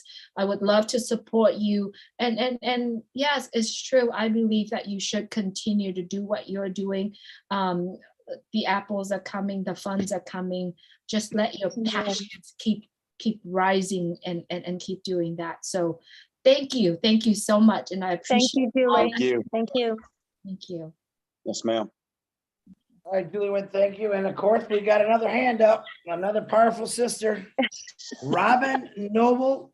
Open that mic, and you are the last one. Anyone tries to raise their hand, I'm going to take Jeff's and Jonna's cows and run you over. Go ahead, Robin. Thanks, Chris. No. Jeff, Yana, what an absolutely amazing evening with you this evening. I have to say this, and I'm sorry I'm doing this for me, and then I'll move on to what I really, really want to say. But you have moved all of us to such extent and to such new, in some cases, very new dimensions of understanding of what farmers go through and the trial and tribulations, as much as the love you have for your animals, as much as the love you have for your land. Our mum, who passed away recently, was from South Africa, and she came from farm folk. They had a very large farm in South Africa, East London. It was a dairy farm. It was pigs and chickens. They all had names. They loved them dearly, but they were also their livelihood and what fed a family of 13 plus children and grandchildren. The table and the matriarch of that family knew the value and importance of the animals, how to look after them, how to take care of them, to care for the land, and to give back to everybody who participated in that. And so the examples of what you were talking about this evening and what other people have been joining in with you to say they want to partner with you and help you further what your own ideals and ideas are phenomenal. A few days before our mum passed, she was receding in memory further and further into her past. And it took her back to the farm in South Africa. So there were some very beautiful conversations about how she helped her uncle and her aunt and her granny look after the animals and the cows and everybody on the farm. So hearing how you want to look after your partners, working partners in the fields, in the dairy, brought all of this up. And I apologize because, yes, I was making Chris laugh. I was the one doing a lot of that, but it kept me so grounded and so full of the beauty of the farmer, the farm folk, of my own background and ancestry, and to what you were wanting to do to help children and the future generations learn and be part of all of this here in North America, the States, and I know it will go beyond it back into Canada, and it will also go beyond into the rest of the world. In the late 1970s, last century, I also had a health food store, and my belief was that we needed better food, natural food at the time. It was called the Health Nut, and it was slightly more to the neighborhood than a corner store just selling milk and bread and eggs. But those were the best darn milk, bread and eggs that you could find in the area. And through that, I was able to help educate a whole sector of a very an area of the city with a bit of an attitude and not very friendly towards newcomers or to change, learn and understand the importance of fresh and farmers and buying locally. So for the lady who said that the children went back home and went back to France and had the chicken out of the plastic, that was the type of neighborhood I was in. That's where they shopped and what they wanted. So when I started bringing in fresh food and fresh farmers, cheeses and eggs and milk, it was quite foreign to them. I won't take any longer because we're just about to hit the midnight hour, but thank you both so much. And thank you to everybody who contributed to this evening.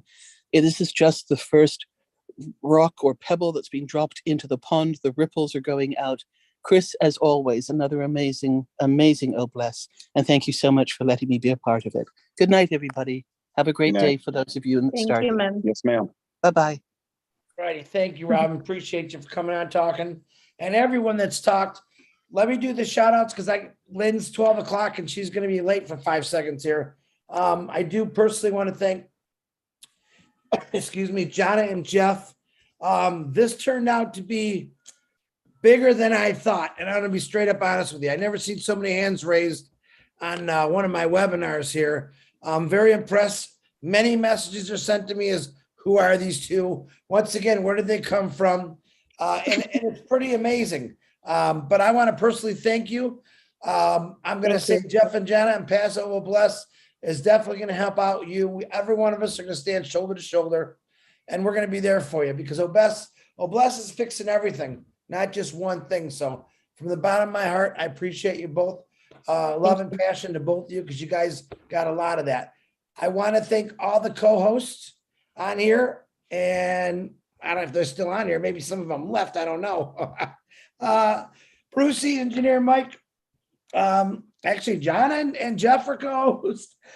Julie Wan, Lister T, Narelle Warcon, and Lynn Nakamoto was co-host, but she's probably going to start her show. I also want to thank Daryl Cook, who always writes notes, and I think Jeff and Jana are going to have to get up early in the morning to go milk some cows. So I do appreciate, I love every one of you.